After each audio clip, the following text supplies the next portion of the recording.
Bonjour et bienvenue dans Digression Circus épisode 5, le podcast culturel qui n'a pas peur des détours. Digression Circus est un podcast de discussion à neurones rompus où l'on parle de la culture au sens large. Théâtre, opéra, danse, littérature, BD, ciné, musique et jeux vidéo. Culture classique ou pop, peu importe, on en parle et on digresse. Je suis Thibaut et aujourd'hui c'est un épisode un peu particulier parce qu'on est en présentiel et je suis même chez le barde de Genève, Sébastien, qui est là pour m'accompagner. Le barde de Genève. Ah bah ça va devenir son nouveau pseudo internet, hein, le barde de Genève. Salut Thibaut, c'est cool que tu sois à la maison et de faire ça en présentiel. Bah ouais, ça change. On peut se regarder dans le blanc des yeux, c'est cool. On peut voir nos petites mimiques et nos gueules de cons. Ouais, voilà. De vieux cons. Voilà. Et aujourd'hui, c'est donc le retour des souvenirs de vieux cons. C'est l'épisode 2 des souvenirs de Gamer Boomer, où cette fois-ci, on va tabler sur les consoles 32 bits et 64 bits. Ouais, on va essayer de pas faire ultra long, parce que c'est vrai que... Ah bah moi, j'en peux plus, des montages de 4 heures. Ce que je disais déjà dans le dernier podcast, moi, les montages de 4 heures, c'est bon, j'en ai marre. Donc on va essayer de se limiter à 1 heure, 1 heure et demie, je pense que ça sera pas mal. Je ne sais pas si on va y arriver. C'est le challenge d'aujourd'hui, ouais. Ouais. On va tout faire pour. Mais alors, avant de commencer cet épisode, moi j'aimerais quand même revenir sur un jeu que j'ai oublié dans le précédent épisode des Gamer Boomer. Ouais. J'aimerais parler de Landstalker sur Mega Drive, qui pour moi est un gros oubli parce que ça a été sans doute le jeu qui m'a le plus passionné sur la Mega Drive à l'époque, où vraiment c'était une expérience incroyable. Parce que alors moi d'abord j'avais la Mega Drive, mais comme je disais la dernière fois, la Super NES je l'ai eu à la fin de sa vie. Donc pendant très longtemps, j'étais que sur Mega Drive et j'étais très très frustré de ne pas avoir Zelda, qui me faisait très envie. Et du coup, Landstalker, c'était un peu le Zelda de la Mega Drive. Et quel jeu! Mais quel jeu! Tu y avais joué, toi? Moi, j'y ai joué, mais je crois pas l'avoir terminé. Il était raide. Je me souviens d'un jeu assez difficile. Je l'ai peut-être fini, mais honnêtement, je sais pas. Mais j'y ai joué, c'est sûr. Ouais. Alors moi je l'avais fini. Moi ça je m'en souviens bien parce que la fin était, j'avais galéré. Hein. Oui, les chaises font du bruit. Les chaises font du bruit. Ouais. Il va falloir qu'on fasse gaffe. Mais je vais essayer de gommer ça au montage, mais je suis pas sûr d'y arriver. Donc si vous entendez des bruits de chaises, désolé.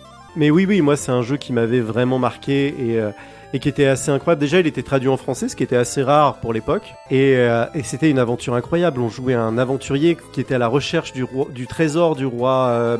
Comment il s'appelait? Cole? Non, je sais plus. Noel? Je me rappelle plus. Bon, j'ai pas révisé, hein, malheureusement. Mais voilà, on était à la recherche d'un trésor et c'était sur toute une île qui était gigantesque et il fallait explorer toute l'île avec des donjons bien velus. C'était un système de vue isométrique et en plus pour se déplacer, c'était un peu compliqué parce qu'il fallait se déplacer avec les diagonales du pavé directionnel. Oui, ça je m'en souviens. Ça demandait un temps d'adaptation. Il y avait des phases de plateforme bien tendax. Oui, je me souviens. Mais le jeu était super beau pour l'époque. Je me souviens de ça. Mais par contre, peut-être tu sauras au niveau de l'équipe du studio, est-ce que c'est ceux qui avaient fait les Shining in the Darkness, Shining Force? Non, je crois pas. C'était pas eux? Là, c'était le studio Climax, je crois, de mémoire. Faudrait vérifier, mais je crois que c'est ça. Et c'est eux qu'on fait après, par contre, Alundra sur PlayStation. Ah, Alundra, ouais. Alundra, qui était un peu la suite spirituelle, justement, de Landstalker. Oui. Bon, on va pas s'attarder plus dessus, c'était juste, je voulais le citer, parce que c'était un jeu, moi, j'y ai passé des heures et des heures et des heures. C'était avec un pote là d'enfance, là on l'avait retourné dans tous les sens. Voilà, c'était un grand jeu. Mais bon, attaquons maintenant par notre première partie et je propose qu'on commence par la PlayStation.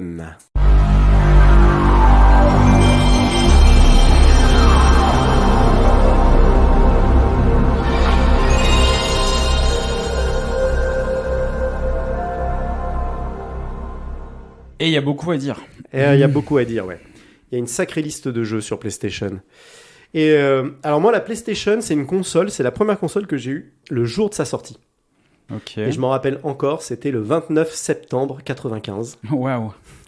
Ouais, mais c'était tellement un événement important Mémoire, pour moi. super sélective. Attends, par contre, j'ai une question avant que tu déploies. Parce que moi, j'avais eu...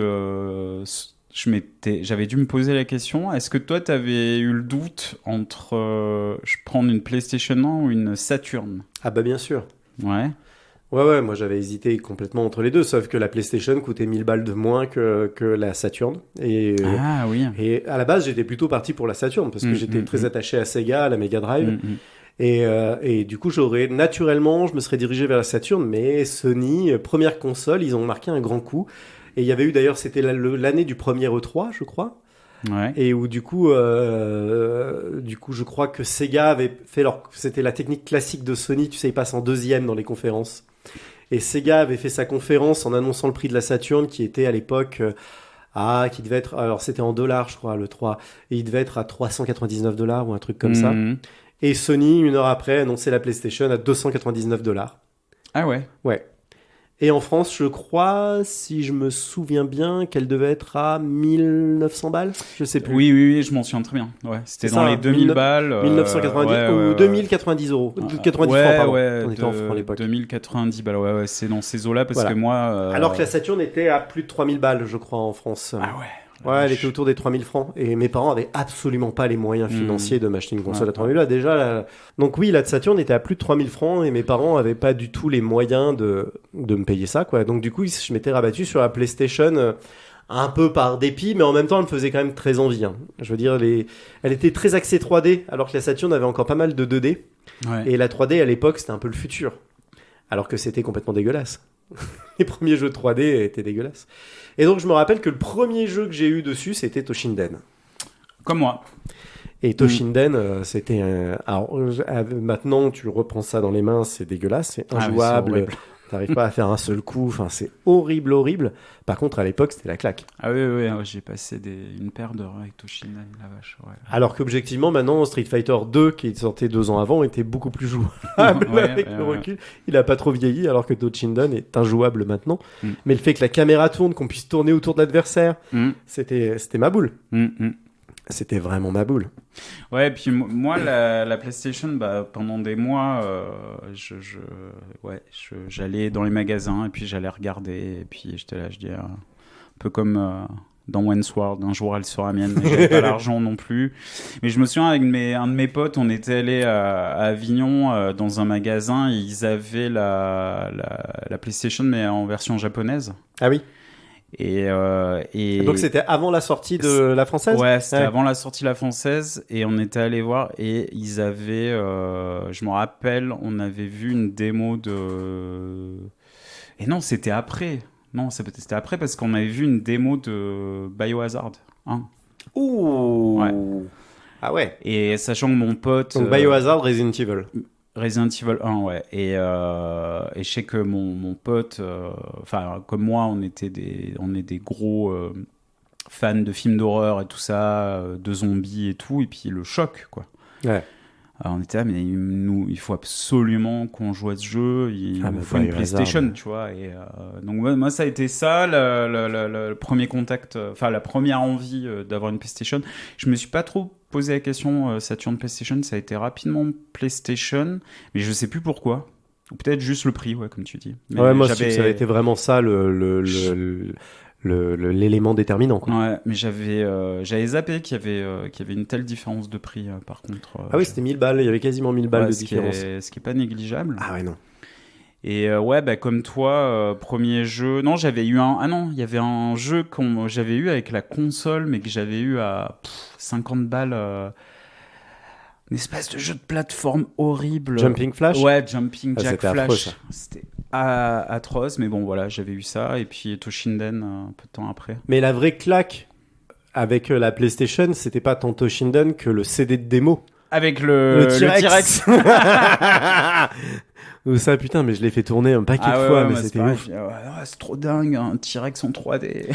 En plus, on sortait à peine, Jurassic Park était 3-4 ans avant, même pas. Ouais. Et parce que c'est 92 ou 91 Jurassic Park, je me rappelle plus. Et dans ces eaux-là, ouais. Ouais, dans ces eaux-là, donc c'était 3-4 ans avant, et c'était complètement ma boule. Ce T-Rex, il filait la chair de poule. C'était hallucinant. Alors bon, c'était une démo technique, tu pouvais rien faire avec à part faire un peu tourner la caméra autour, et ça devait mettre la console à genoux, mais c'était incroyable, incroyable. Mais ouais, moi c'était vraiment une des premières claques. Et puis après, très vite, j'ai eu Destruction Derby, qui était aussi et Wipeout. Les deux quasiment. Ah oui, Wipeout, bien sûr. Je les ai eu quasiment en même temps, Destruction Derby et Wipeout. Et ça, c'était en Destruction Derby, les bagnoles qui se cassent et tout le côté stock car en arène, là, c'était trop bien. Et puis Wipeout, quoi. Alors par contre, Wipeout, la jouabilité, elle était raide du premier. Le moindre faux pas, tu frôlais un mur et boum, tu perdais ton temps, tu perdais ta course. Je me rappelle, j'ai galéré sur Wipeout, mais à la fin, j'arrivais à faire des bons temps. Mais au début, waouh, Mais c'était à l'époque où on s'acharnait vachement sur les jeux, vu qu'on en avait moins, on s'acharnait plus dessus et du coup on devenait meilleur. Ouais, Wipeout, j'y ai passé une paire d'heures et effectivement, le fait qu'on ait pas les moyens de s'acheter beaucoup de jeux, bah effectivement, on était plus persévérant. Ah ouais. Alors par contre, moi, Destruction Derby, j'y joué très peu, enfin, je pas du tout accroché à ce jeu. Ouais, moi aussi, j'avais adoré. Mais ouais, non, mais ça c'était. C'était n'importe quoi, mais c'était très rigolo, quoi, de se rentrer dans les bagnoles. Je me rappelle, j'y jouais avec mon frère, avec mon grand frère, qui avait 8 ans de plus que moi. Et c'était, ouais, lui, il avait 22, 23 ans, moi j'avais 14 ans, et c'était trop bien. On s'éclatait. Du coup, bah peut-être on va parler des jeux qui nous ont marqués en vrac, hein, on va pas faire en chronologique parce que sinon. Ouais, et puis on va sans doute en oublier parce qu'on va pas si on parle. La PlayStation, je trouve que c'est ça que tu vois là, ce matin là, j'ai fait la liste des jeux qui pour moi m'ont un peu marqué. Et en fait, je m'aperçois que c'est pour moi un peu le début de l'ère moderne dans les consoles. En fait, c'est déjà c'est l'arrivée de la 3D, et puis c'est l'arrivée de beaucoup de licences qui sont encore là maintenant, comme Tomb Raider, Resident Evil que tu as cité avant, ou Final Fantasy qui a pris toute son ampleur avec Final Fantasy VII, Gran Turismo, Tekken, Soul Calibur. Qu'est-ce qu'on a d'autre encore Enfin voilà, il y en a un paquet. Là, j'en oublie, mais. Gran Turismo, tu l'as dit, ouais. Et puis aussi les jeux de Fumetto Ueda avec Ico, Shadow of Colossus, ouais. C'était un peu la console où d'un coup, qui a rendu le jeu vidéo un peu cool. C'était moins, ça commençait à ne plus être un truc uniquement d'enfant avec la PlayStation. Oui. Et moi, très vite, je crois que c'est en 98, pas en 2018, en 1998, où j'avais chopé un petit boulot d'étudiant dans un magasin de jeux vidéo, justement, où j'étais vendeur. Et c'était rigolo parce que d'un coup, je voyais des gens, des fois, même des gens, des personnes à la retraite qui venaient s'acheter une PlayStation. Ah ouais? Ouais. C'était le début, en fait, où le jeu vidéo commençait à s'ouvrir et n'était plus destiné uniquement aux enfants. Il y avait un côté un peu plus cool avec la PlayStation. C'est là où Sony, je trouve qu'ils ont réussi vraiment à placer leur marque, à se différencier de Nintendo et de Sega qui avaient une image très enfantine. Oui. Eux, ils sont arrivés d'un coup en disant non, le jeu vidéo c'est pour tout le monde en fait. C'est pas que pour les enfants. Et c'est un peu, alors que maintenant on sait qu'ils ont gagné et que c'était la bonne ligne parce qu'en fait maintenant le jeu vidéo est devenu quelque chose de très démocratisé et que des gens de tous les âges jouent aux jeux vidéo, autant les enfants que les adultes. Et la PlayStation est un peu la première console à avoir ouvert le marché, justement, à sortir un peu du magasin de jouets, comme on disait dans le premier épisode, et à rentrer justement dans les foyers aussi des gens plus âgés, quoi, des jeunes adultes. Ouais, une espèce d'acceptation globale, de démocratisation, ouais, effectivement. Et, Ah ouais, mais tu m'avais jamais raconté que t'avais vendu des PlayStation 1 à des personnes plus âgées. Ah ouais, moi je me souviens, alors je me souviens pas de tout le monde, mais oui, la PlayStation c'était un peu. Par exemple, la Nintendo 64 qui se vendait aussi à l'époque, que j'ai vendue au magasin. La Nintendo 64 était achetée quasiment que par des enfants ou des parents pour leurs enfants. Mais par contre, la PlayStation, oui, il y avait. Alors, ça restait quand même beaucoup un produit adolescent quand même. La plupart la majorité des clients étaient des ados ou des jeunes adultes, on va dire entre 15 et 25 quoi à peu près. Ça c'était vraiment le cœur de cible. Mais ça arrivait régulièrement que des trentenaires, des quadras ou comme nous maintenant, ou même des gens plus âgés. Moi je me rappelle une fois notamment un couple de petits vieux qui était très sympa, qui venaient justement se renseigner et tout ça parce qu'ils étaient à la retraite, ils se faisaient un peu chier, ils se sont dit tiens. On a entendu parler de la PlayStation, ça nous dit bien d'avoir un truc un peu rigolo à faire à la maison, quoi. Ouais. Alors, je me rappelle plus maintenant, tu vois, c'était des souvenirs d'il y a plus de 20 ans, donc je me rappelle plus ce qu'ils avaient acheté comme jeu, mais en tout cas, ils étaient intéressés par ce média-là, quoi. Ouais, bah c'est marrant parce que quand on était gamin, ado, les parents, au lieu de dire éteins ta console, c'était éteins ta Nintendo. Ah bah oui. Tu vois, il y a toujours ce truc, la Nintendo c'est la console et le reste, ouais. Bah Nintendo, avec la NES et la Super NES, ils ont régné sur l'univers du jeu vidéo, sur 2 générations de consoles. Oui, c'était les maîtres du monde, quoi, dans le jeu vidéo. Les rois du pétrole. Ouais. Sega, c'était l'outsider. Même la Mega Drive qui s'est plutôt bien vendue en Europe. Mais en Europe, c'est un peu le seul territoire où la Mega Drive s'est bien vendue. Aux États-Unis, je crois que ça a pas trop mal marché aussi, la Genesis, qui était le nom américain de la Mega Drive. Ouais. Mais par contre, au Japon, Nintendo régnait sans pitié. Sans partage. Quoi. Ah ouais, sans partage et sans pitié par rapport à Sega. Et Sony était l'outsider au début quand Sony a annoncé sa console, sachant qu'il faut savoir qu'ils se sont mis à faire la PlayStation parce que Nintendo les a plantés. Hein. Parce qu'à la base, Sony, ils avaient un deal pour fabriquer le lecteur CD de la Super Nintendo. Ah oui, je me souviens Et de ça. Nintendo leur a fait un coup fourré. Mm. Alors, enfin, c'est pas aussi coup fourré que ça, mais au final, ils ont passé un accord commercial avec Philips. Sony, ils ont eu les morts. Et du coup, ils ont créé la PlayStation pour défoncer Nintendo. Ils ont réussi. Ce que je te propose, si ça te va, moi j'aimerais partir comme ça, on fait un peu dans le bloc les RPG marquants de la PlayStation. Par catégorie un peu, ouais. Ok, allez vas-y, je t'en prie, ouvre le bal. Ouais. On commence par l'éléphant au milieu de la pièce. L'éléphant au milieu de la pièce. Final Fantasy VII. Qui a été décortiqué dans tous les sens, que tout le monde, j'ose imaginer, connaît, mais FF7. Ouais. Ah bah ouais.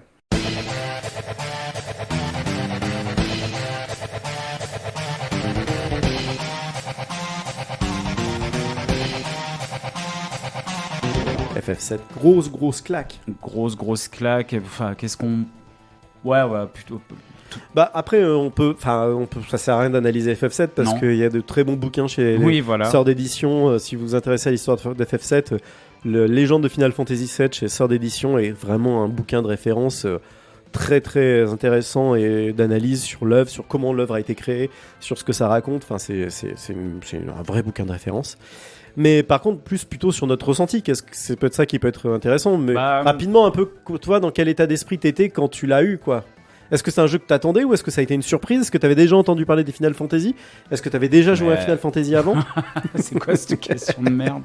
Non, parce que moi, FF7 est mon premier Final Fantasy. Non, en fait, on se connaît pas du tout. On s'est rencontrés il y a 10 minutes. Il traînait en bas de chez moi.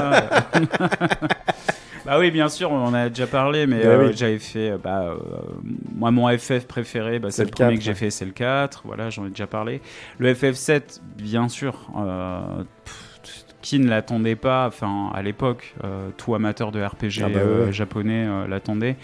Et effectivement, ça a été la méga claque dans la gueule, quoi. Moi, j'aimerais juste le souvenir que j'ai, c'est qui m'avait vraiment, j'avais fait espèce de soupir de sidération. C'est quand on sortait de la première zone là, après le premier CD, et puis qu'on était, pourrait dire, sur la map, dans l'open world, entre guillemets. Alors là, tu te trompes. La première zone, on en sortait bien avant la fin du premier CD. La fin du premier CD, c'est au moment de la mort de... Ah ouais, ok.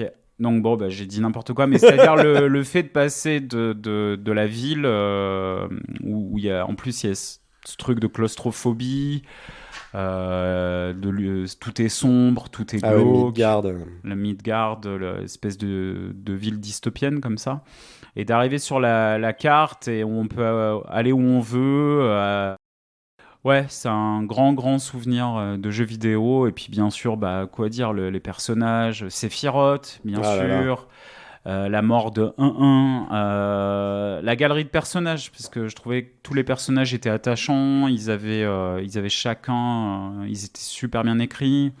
Le système de jeu avec les matérias. Moi, comme j'avais dit dans l'épisode précédent, le dernier Final Fantasy que j'ai fait, c'est le 10. Donc j'en ai plein à faire. Ou peut-être pas, il y en a que je passerai dessus. Non, il y en a pas, t'es pas obligé. Mais je sais que de tous les FF que j'ai fait, le système des matérias, c'est celui que j'ai préféré, quoi. Ouais. Mais moi, FF7, en fait, moi je l'attendais comme le Messie, hein, effectivement. Alors moi, en plus, je me rappelle à l'époque où on lisait beaucoup de magazines de jeux vidéo, tu vois, et je bavais devant les pages import de Joypad, console plus sur Final Fantasy VI, et qui n'est jamais arrivé en France. Et moi, j'avais pas de réseau import, j'avais pas de copains qui achetaient des jeux en import comme toi. Je vois pas de quoi tu parles. Et du coup, voilà, FF7, c'était le premier qui sortait en France, donc du coup, je l'attendais vraiment avec énormément d'impatience. Et en plus, donc au magasin où je travaillais, on avait chopé un mec qui était venu nous vendre d'occasion une version Jap de FF7. Ah ouais. Ouais. Et donc avec une astuce de l'époque, là, en laissant le clapet de la console ouvert, on avait réussi à le lancer sur une console européenne en bidouillant un peu avec un CD. Tu te rappelles, il fallait enlever le CD pendant qu'il tournait, il fallait un loader, bloquer le truc. Ouais. Non, mais c'est magnifique. C'était de l'artisanat, quoi. Et donc, on avait lancé le FF7 japonais. Donc, on comprenait rien, parce que c'était tout en Jap. Mais par contre, on était devant les cinématiques. Je me rappelle, on était une bande de 15 gamins, tu vois, 15 ados devant l'écran. Et mon pote Paco, il avait quand même réussi à quasiment finir toute la partie de Midgard sans rien comprendre, au jeu. Pas mal. Et puis moi, je bossais, puis à chaque fois, il jouait. Donc, on avait une console en démo, tu vois, avec une télé. Et à chaque fois qu'il arrivait à une cinématique, il nous appelait. On débarquait tous les potes qui squattions le magasin. On débarquait pour regarder la petite cinématique, le train. Tu vois, d'un coup, le train, la séquence du train en cinématique. Enfin bon, voilà, c'était un jeu incroyable. Puis après, il est sorti en français. Et là, la claque. Et puis les cinématiques des invocations aussi. Ah ouais, Efrit et tout. Là, c'était trop bien. Shiva, Bahamut. Et puis les Chevaliers de la Table Ronde. Les Chevaliers de la Table Ronde. Non, c'était génial. Comment ça s'appelle, le Golden Saucer avec les chocobos. Tous les mini-jeux là de surf et machin.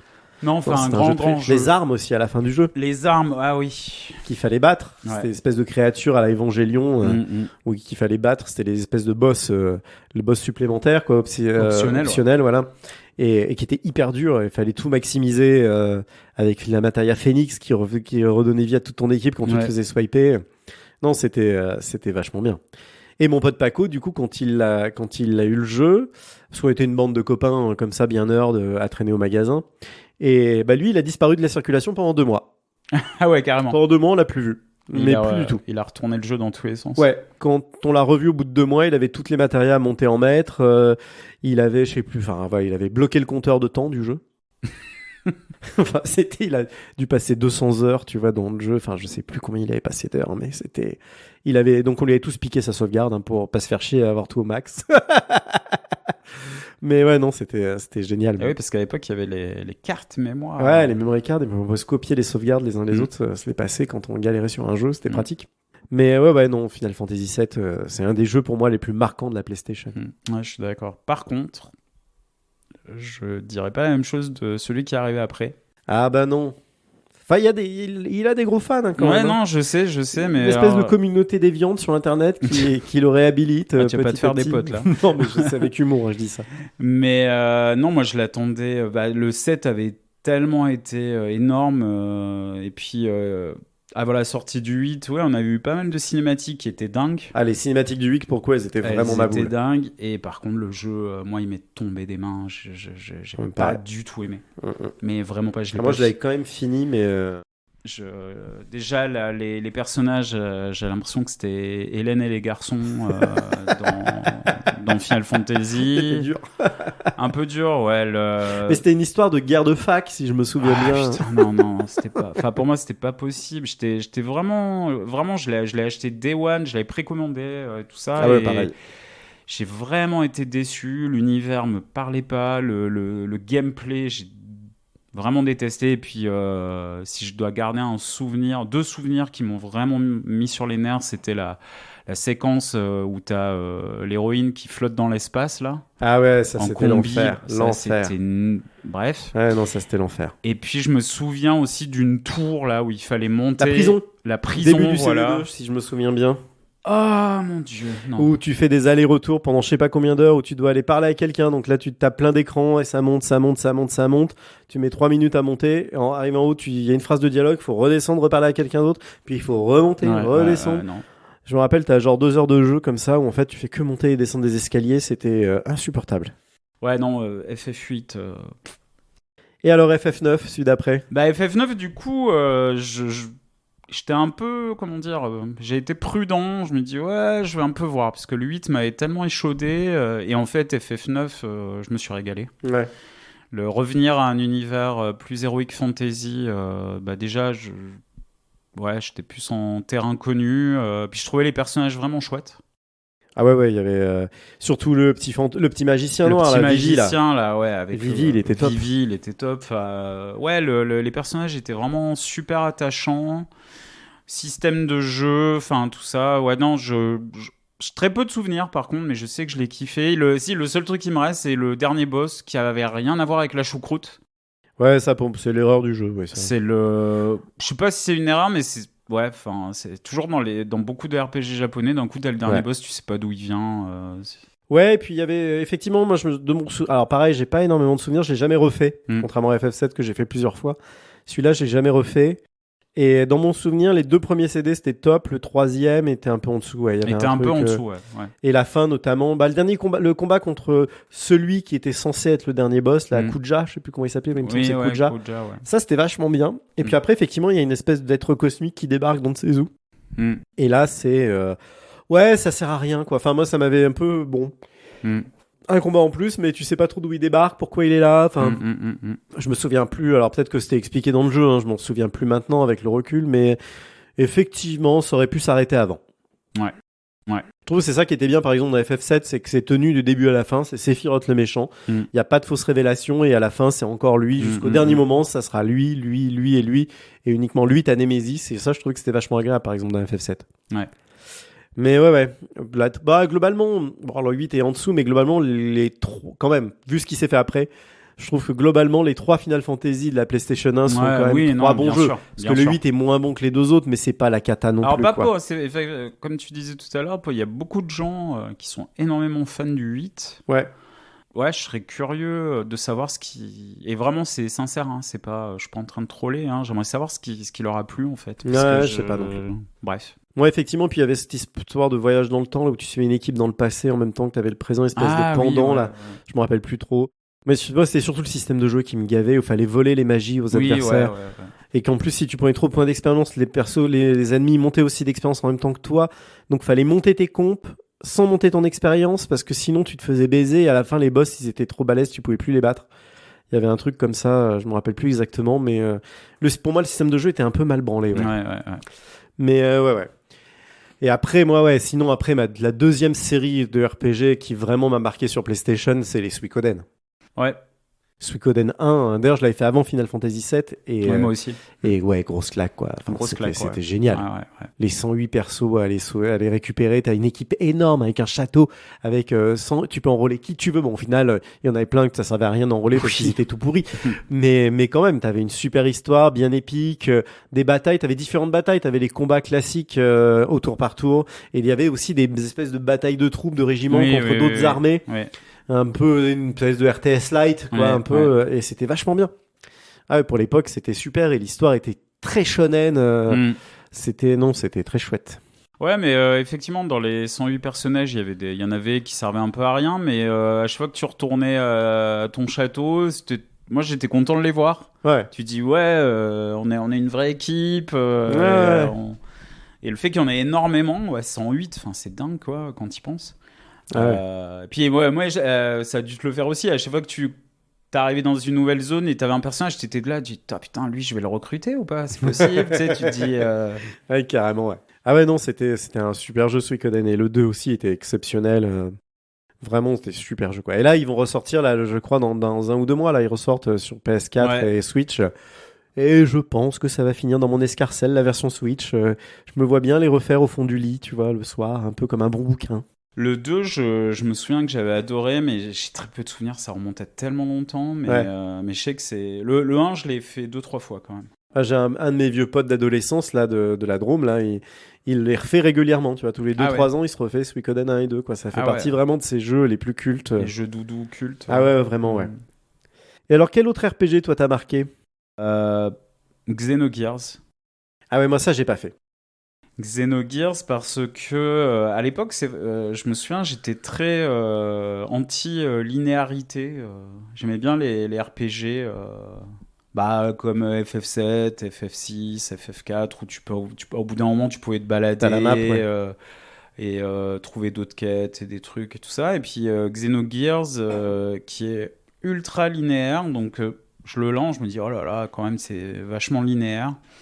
Je me suis dit, ouais, peut-être ça va pas me plaire. Et en fait, c'est un des meilleurs RPG japonais que j'ai fait, quoi. C'était l'éclate total. Le scénario est top.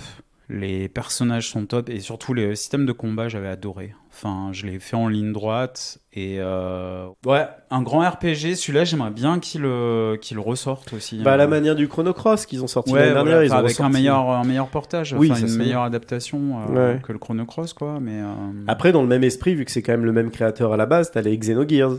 Les Xenoblade, je veux dire, Chronicle. Xenoblade, ouais. Mais Maintenant sur Switch. j'ai qui pas de sont- Switch, Bah, donc voilà, mais peut-être parce un que moi, jour, je me régale hein, sur les Xenoblade. J'ai Mm. fait les 3 et les 3 sont extraordinaires. Quoi. Surtout le dernier. Le dernier, j'ai trouvé vraiment complètement fou.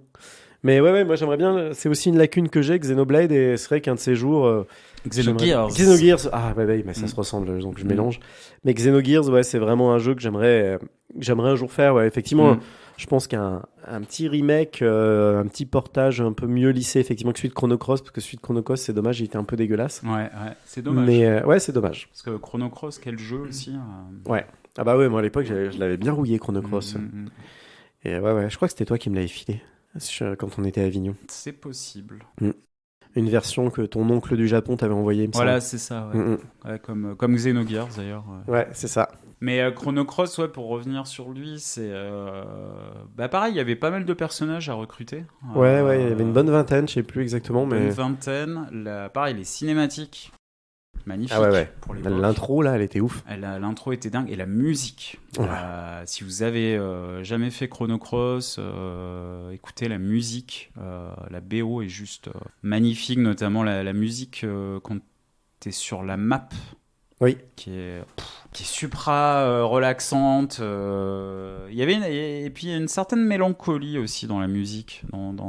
Mais le jeu est globalement mélancolique. Ouais. Il est à la fois chill parce que c'est souvent c'est pas mal de décors de bord de plage, de trucs comme ça, un peu ensoleillé. C'est très coloré. C'est faussement joyeux. Et en fait, les thématiques par contre étaient dans mon souvenir un peu mélancolique, un peu triste.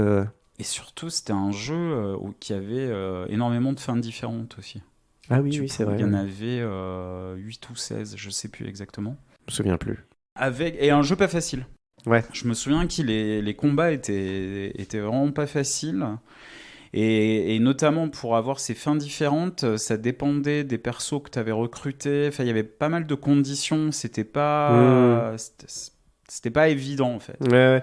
Mais on disait même que la fin entre guillemets parfaite du jeu, pour l'avoir, fallait suivre une solution, que c'était trop complexe pour réussir comme ça. Les prérequis étaient trop juste tordus. en essayant comme ça de trouver par soi-même. Ouais. Mais en parlant de jeux qui ont une musique et une intro folle, il y a aussi le Wild Arms. Ouais.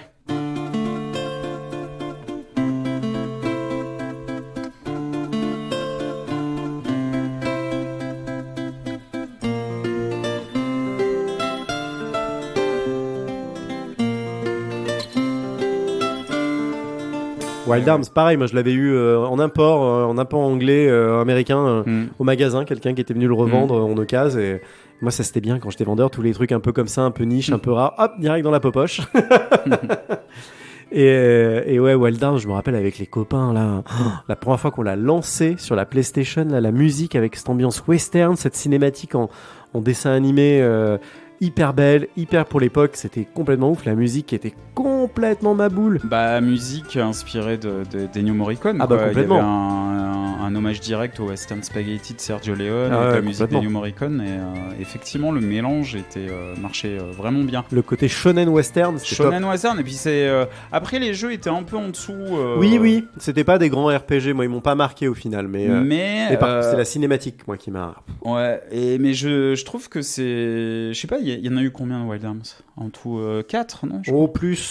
Plus, mais je crois qu'ils sont pas tous arrivés chez nous, mais puis il y a eu des épisodes spécial console portable, je crois. Ah ouais.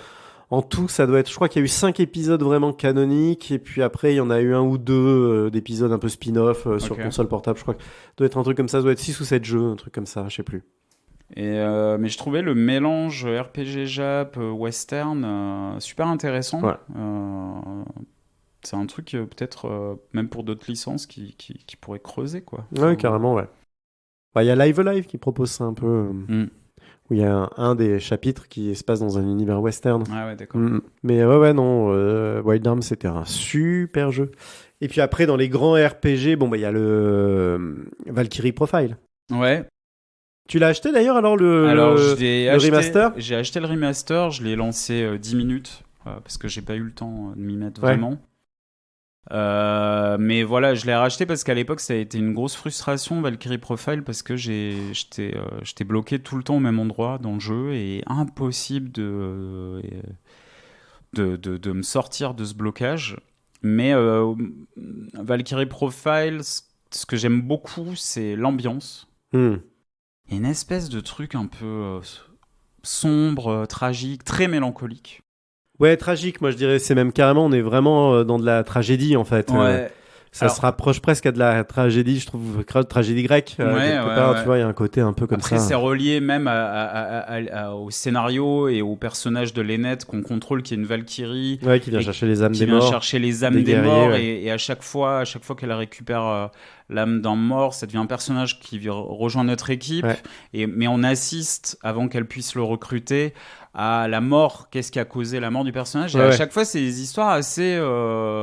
Alors, c'était atténué par le côté des graphismes de l'époque, tout ça, mais à chaque fois, les histoires étaient assez violentes et super tristes, quoi. Ouais, je m'en rappelle plus trop. Moi, je l'ai fait pareil il y a 20 ans, donc... Mais effectivement, j'ai un souvenir d'un jeu bien triste, quoi, bien tragique. Triste et original aussi. D'ailleurs, en plus, moi, je crois que quand je l'ai fait, on était au conservatoire, donc on était en plein en train d'étudier justement les auteurs grecs, les tragédies grecques et tout ça, et du coup, j'y voyais un vrai parallèle. Je me souviens dans notre thématique, en tout cas. Ouais. C'était assez rigolo. Et après, en RPG, en mode tactique, t'as Final Fantasy Tactics. Bien sûr, grand classique aussi, qu'on n'a plus besoin de présenter. Mais ouais, alors, qu'est-ce que je pourrais dire sur FF Tactics? J'y ai passé des heures et des heures. Ah, pareil. Parce que... ouais, c'était juste dingue. Et le jeu, pas facile aussi. Je me souviens... Ah oui, non, c'était chaud, ouais. Je me souviens de certaines batailles où j'étais obligé de les refaire plusieurs fois pour vraiment optimiser, notamment sur des maps où il y avait des boss. Ouais. Mais le jeu était tellement bien fait que tu avais du plaisir à reprendre la partie après avoir wipé et te dire, bon, ok, là, je vais prendre les archers, je vais les foutre là, lui, je vais le mettre là. Il y avait une espèce de micromanagement assez précis. Le gameplay était vraiment parfait, je trouve. Ouais. Et la difficulté, pas du tout. C'est encore une frustrante. référence, 20 ans après, c'est encore une référence du tactical RPG. Oui, voilà, mais bien sûr. Ouais. Et non, grand jeu FF Tactics. Et toi, t'aurais quelque chose à dire sur FF Tactics? Pas bien plus que toi. Moi, c'est effectivement un jeu, mais je l'avais pas fini à l'époque non plus. Alors, je sais plus si c'est parce que ma PlayStation m'avait lâché ou si c'est parce que j'avais bloqué un niveau du jeu. Je me souviens plus pourquoi je l'avais lâché, mais en tout cas, je l'avais pas fini, ça, j'en suis sûr.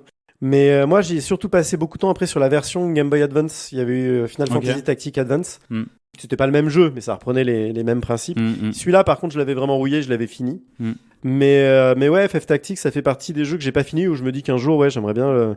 Alors, t'as une version, j'ai vu sur mobile qui existe. Oui, moi je l'ai. On peut le choper là sur téléphone Android ou iPhone. Mais j'aimerais bien le refaire sur une console. J'aimerais bien qu'il ressorte, tu vois, un remake Switch comme ils ont fait pour Tactics Ogre. Qui est aussi un grand, mais lui c'est plus la Super NES, je crois, mais qui fait partie des grands jeux de rôle tactics de l'histoire et tu t'aperçois que 25 ans après, ça a pas bougé, ça se joue toujours très bien. Hein. Enfin, ouais, c'est le ça. gameplay, il est aux petits oignons, quoi. Enfin, ça bouge pas. Hein. C'est déjà très moderne à l'époque, quoi. Non, n'importe quel médium, n'importe quelle œuvre, si elle est solide. Ouais, après c'est des fois des trucs de confort de jeu, où tu vois qu'il y a des trucs c'est un peu plus aride, quoi, tu vois, que ce qui se fait maintenant. Il y a moins de tutos, on te balance un peu plus vite dans le grand bain et puis démerde-toi pimpin, quoi. Donc, les premières heures de jeu peuvent être un peu plus rudes que sur un Triangle Strategy, par exemple. Alors ça, j'ai pas fait. Qui est un super RPG Tactics qui est sorti l'année dernière sur Switch, qui est vachement bien, hein, super histoire. Super scénario, un peu justement à la Tactics Ogre, mais on sent vraiment une filiation directe, Final Fantasy Tactics, Tactics Ogre et Triangle Strategy. Enfin, tu vois, on est vraiment sur une espèce de filiation. De filiation philosophique, sur la philosophie de jeu, vraiment c'est très proche. Mais par contre, ouais, il est quand même beaucoup plus friendly, en tout cas au démarrage. Tu vois, Tactics Ogre, j'ai acheté la version Switch. J'ai pas joué beaucoup, j'ai pas eu trop le temps, tu vois, et c'est un jeu qui demande quand même pas mal d'investissement.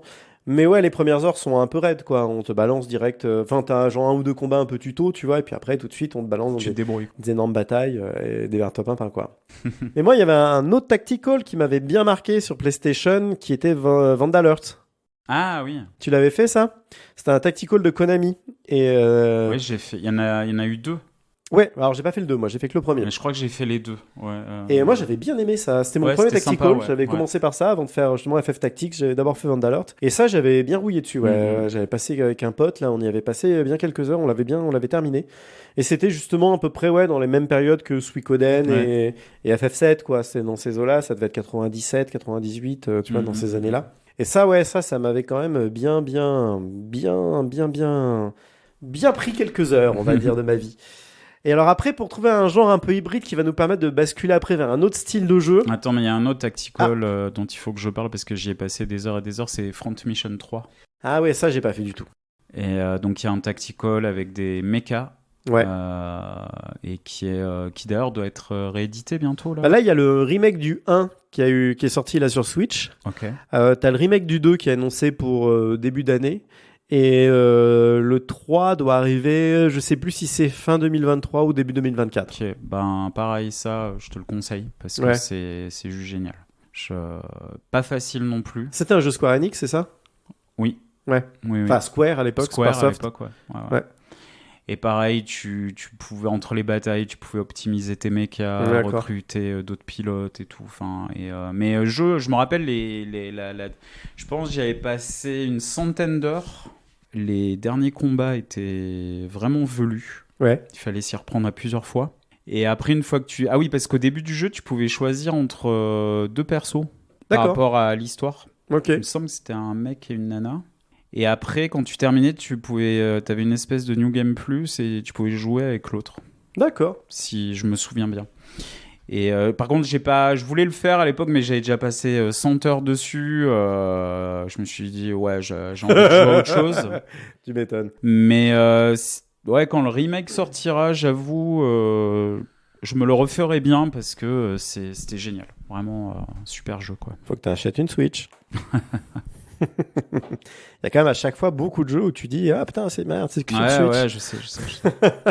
Mais ouais, donc je te disais, moi je proposais là qu'on parle d'un jeu, je sais pas si tu l'as fait toi à l'époque, et qui est un peu un jeu à mi-chemin entre deux styles, c'est Parasite Eve. Alors Parasite Eve, j'y ai joué, est-ce que je l'ai terminé ? Peut-être que oui, peut-être que non. Alors moi je l'avais fini à l'époque, bon alors j'ai jamais rejoué depuis, donc c'est vraiment des souvenirs un peu lointains, mais ouais le premier, moi j'avais trouvé ça extraordinaire. Tu retrouvais un peu une ambiance, donc c'est un jeu qui mélangeait le style survival horror avec le style des RPG, quoi. C'était un mélange RPG. Les combats se déroulaient un peu comme un RPG, mais plutôt un RPG action, quoi. C'était pas vraiment du tour par tour. Ça se rapprochait un peu d'un système de combat qui, si on trouvait un pendant plus moderne, c'est un peu comme les Tales of. Système de combat un peu à la Tales of, c'est-à-dire t'as un timer pour quand tu dois faire tes actions, mais par contre tu peux déplacer dans une arène, dans un périmètre, de mon souvenir, le personnage de manière assez libre pour changer ton placement. Oui, exact.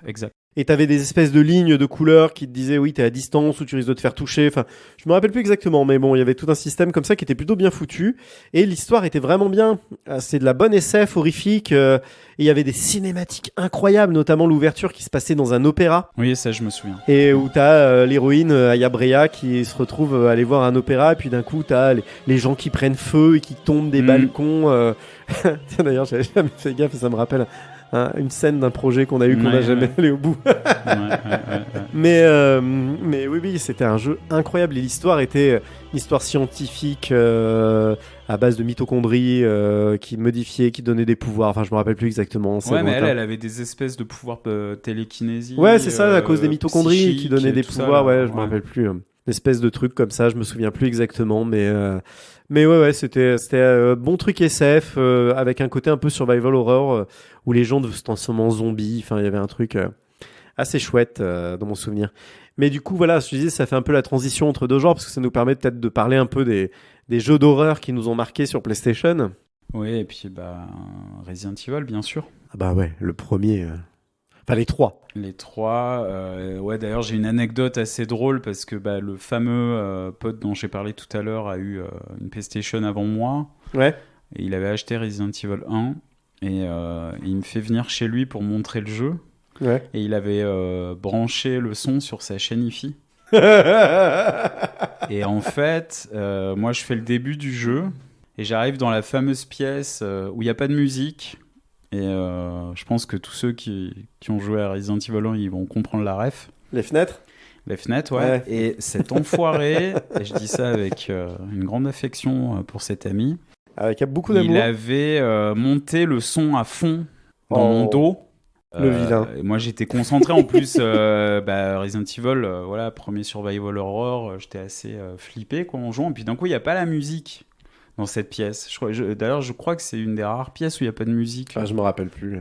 Et moi, j'avance dans Mais c'était pas vraiment une pièce, c'était un couloir. C'était un couloir avec les baies vitrées, et d'un coup, bam, les baies vitrées qui pètent, les chiens qui déboulent, et j'ai fait un saut de 6 mètres de haut en gueulant. Et lui, il était pété de rire. Oh là là, mais ouais, Resident Evil, que dire. Alors moi, je me souviens des souvenirs, c'est la cinématique ultra nanardesque. Le début, là, filmé avec des acteurs, là. Filmé avec les acteurs. Il y en a pas un qui a fait carrière. Hein. Non, on se demande pourquoi. Et ça, c'était ouf, quoi, parce que c'est... Et apparemment, dans un podcast, là, l'autre fois, j'entendais, ils en parlaient de Resident Evil 1 et de cette cinématique, où il y a un journaliste, alors je sais plus de quel magazine, qui les a retrouvés, les acteurs qui ont participé à ça, et qui savaient même pas, c'est pas du tout des gens qui connaissent le milieu du jeu vidéo, et ils savaient même pas que c'était devenu une espèce de cinématique un peu culte, dans le côté nanar, tu vois. Et parce que eux, ils sont allés faire 2 jours de tournage au Japon, ils étaient tout contents, et puis, en fait, depuis, ils ont tous changé de métier, il y en a pas un qui est resté comédien. Oui, okay. Et du coup, genre, il y en a un, je sais plus ce qu'ils font comme boulot, mais ils font vraiment des boulots ils sont plus du tout dans le milieu artistique. Et quand un journaliste les a contactés pour les interviewer par rapport à ça, les mecs, ils étaient un peu en mode, qu'est-ce que tu nous veux, quoi. Donc c'est assez rigolo. Mais c'est vrai que c'était très nanardeux, avec ça jouait extrêmement mal. No, don't go! Ça en faisait des kilotonnes. Ouais, avec l'acteur qui jouait Wesker, qui mettait ses lunettes noires et tout. Mais quel jeu, quoi. Enfin, ça... Alors, non, j'ai dit, c'est le premier survival horror que j'ai fait. C'est faux, parce qu'avant, j'ai fait Alone in the Dark. Et pareil, qui était ultra moche, mais qui... Même pour l'époque, hein, je trouvais ça... C'était vraiment pas très beau. Ouais, c'était sommaire, ouais. Mais par contre, quelle ambiance. Ouais, et puis c'était un jeu très malin pour l'époque, au niveau de comment utiliser, optimiser les limitations techniques de l'époque. Oui. Mais par contre, c'est plus jouable maintenant. Maintenant, c'est très difficilement jouable. Mais alors, ce qui est marrant, c'est que Mikami, c'est Mikami, le créateur des Resident Evil, Shinji Mikami, qui a mis des années à admettre que Alone in the Dark était son inspiration première. Son inspiration, alors que bon, t'as envie de lui dire, mec. Ouais, même dans les angles de caméra, tu retrouves vraiment tout, quoi. Mais bon, Resident Evil, la série des Resident Evil, bon, voilà, ça a fait date dans l'histoire du jeu vidéo. Et moi, j'attends, comme on a dit dans l'épisode précédent, le remake du 4. Avec bientôt. Bientôt. Pour 2 mois. Et puis, que dire des autres? Le 2, peut-être des 3 premiers PlayStation, c'est peut-être celui que j'aime le moins. Le premier? Non, le deuxième. Ah, le deuxième. Ah oui. Le troisième... Ah, c'est marrant, ça a été à contre-courant de beaucoup de gens. Ouais, je sais. Mais le troisième, c'était le Nemesis qui te court après. Ah, moi, ça, j'avais adoré. Je trouvais ça génial. Mais alors, t'avais un peu un truc comme ça déjà dans le 2, mais le 3 magnifiait ça.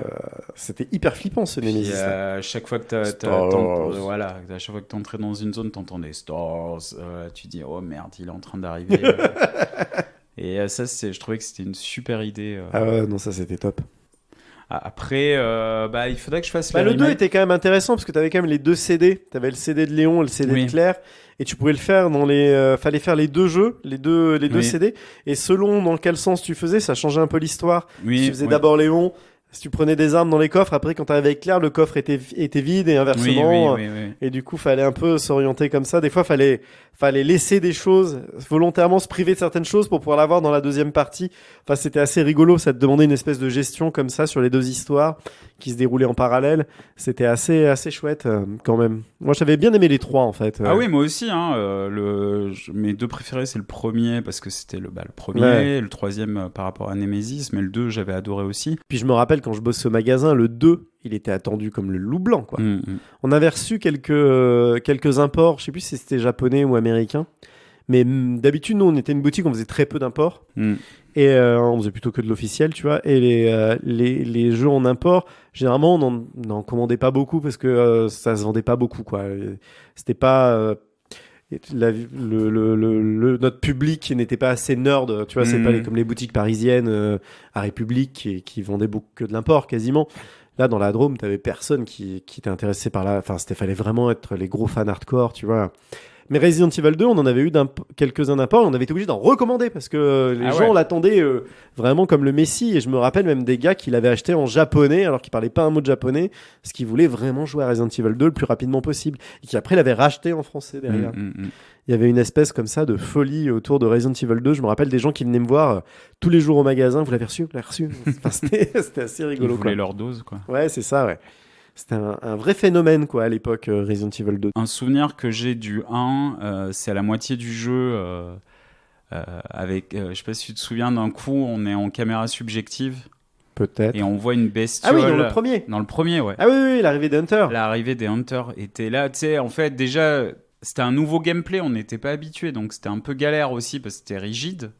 Avec les personnages en mode tank qui se déplaçaient comme un tank. Il fallait les tourner, enfin voilà. Ouais. Et au début, tu te fais un peu buter facilement par les zombies. Et puis au bout d'un moment, tu maîtrises et tu dis bah ça va maintenant. Et puis d'un coup, t'as les hunters qui déboulent. Ouais.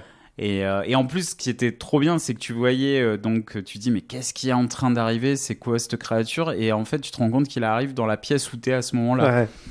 Et je trouvais ça, c'était super. Bien mis en scène, ouais. Ouais, c'était très bien mis en scène. Ah, et puis t'avais des combats épiques dans le premier, là, le serpent géant, les migales. Ouais. Moi qui déteste les araignées, putain, les migales, ça m'a fait des surfroides, quoi. C'était. Puis la fin, le tyran, là, le combat contre le tyran à la fin, là, c'était trop bien. Ouais. Et puis là aussi, t'avais plusieurs fins, t'avais 4-5 fins selon quel perso t'arrivais à sauver ou pas. Oui. Les fins avec Barry, les fins sans Barry. Ouais, non, c'était. Moi, je l'ai fait plein de fois ce jeu parce qu'en plus, il était pas très long, quoi. Genre, ta première partie, tu le faisais en 7-8 heures, un truc comme ça. Et puis après, t'avais même des trucs pour tu pouvais débloquer le lance-missile si t'arrivais à le finir en moins de 3 heures. Ah oui, il y avait des trucs comme ça, ouais. Je crois que c'était moins de 3 heures avec Claire et avec Chris, fallait le faire en moins de 2 heures ou je sais plus. Je me rappelle plus les trucs comme ça exactement. Et ouais, je m'étais entraîné, je le connais. Au final, le jeu, je le connaissais par cœur.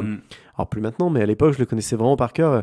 Je m'étais entraîné, j'avais quasiment tout mémorisé pour réussir à le faire justement en moins de 2 ou 3 heures. Je me rappelle plus ce que c'était la limite pour débloquer justement le lance-missile infini pour pouvoir tout dégommer en mode gros défouloir jouissif.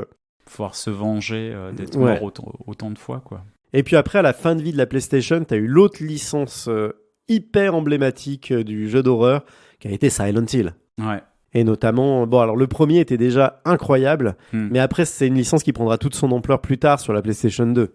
Mais déjà le premier était quand même vachement chouette. Ouais, il y avait déjà les fondamentaux, le brouillard, le switch entre les deux différentes réalités, le monde horrifique.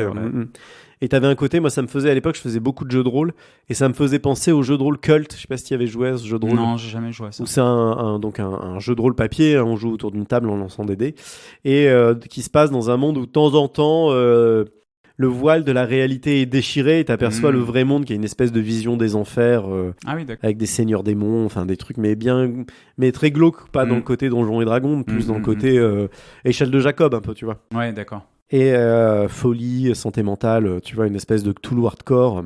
Et ça me faisait penser à ça, ce côté un peu où d'un coup tu changeais de monde et les murs, tu traversais les mêmes niveaux mais avec les murs décrépits, de la rouille de partout, du sang, des excréments, enfin c'était bien dégueulasse. Avec des PNJ bien mystérieux, là, une femme flic, là je me souviens, là, qui était... Non, c'était vachement bien. Pareil, c'était un peu comme Resident Evil avec des angles de caméra fixes, ça suivait un peu plus, je crois, que Resident Evil, c'était moins fixe. Mais c'était c'était vraiment bien Silent Hill.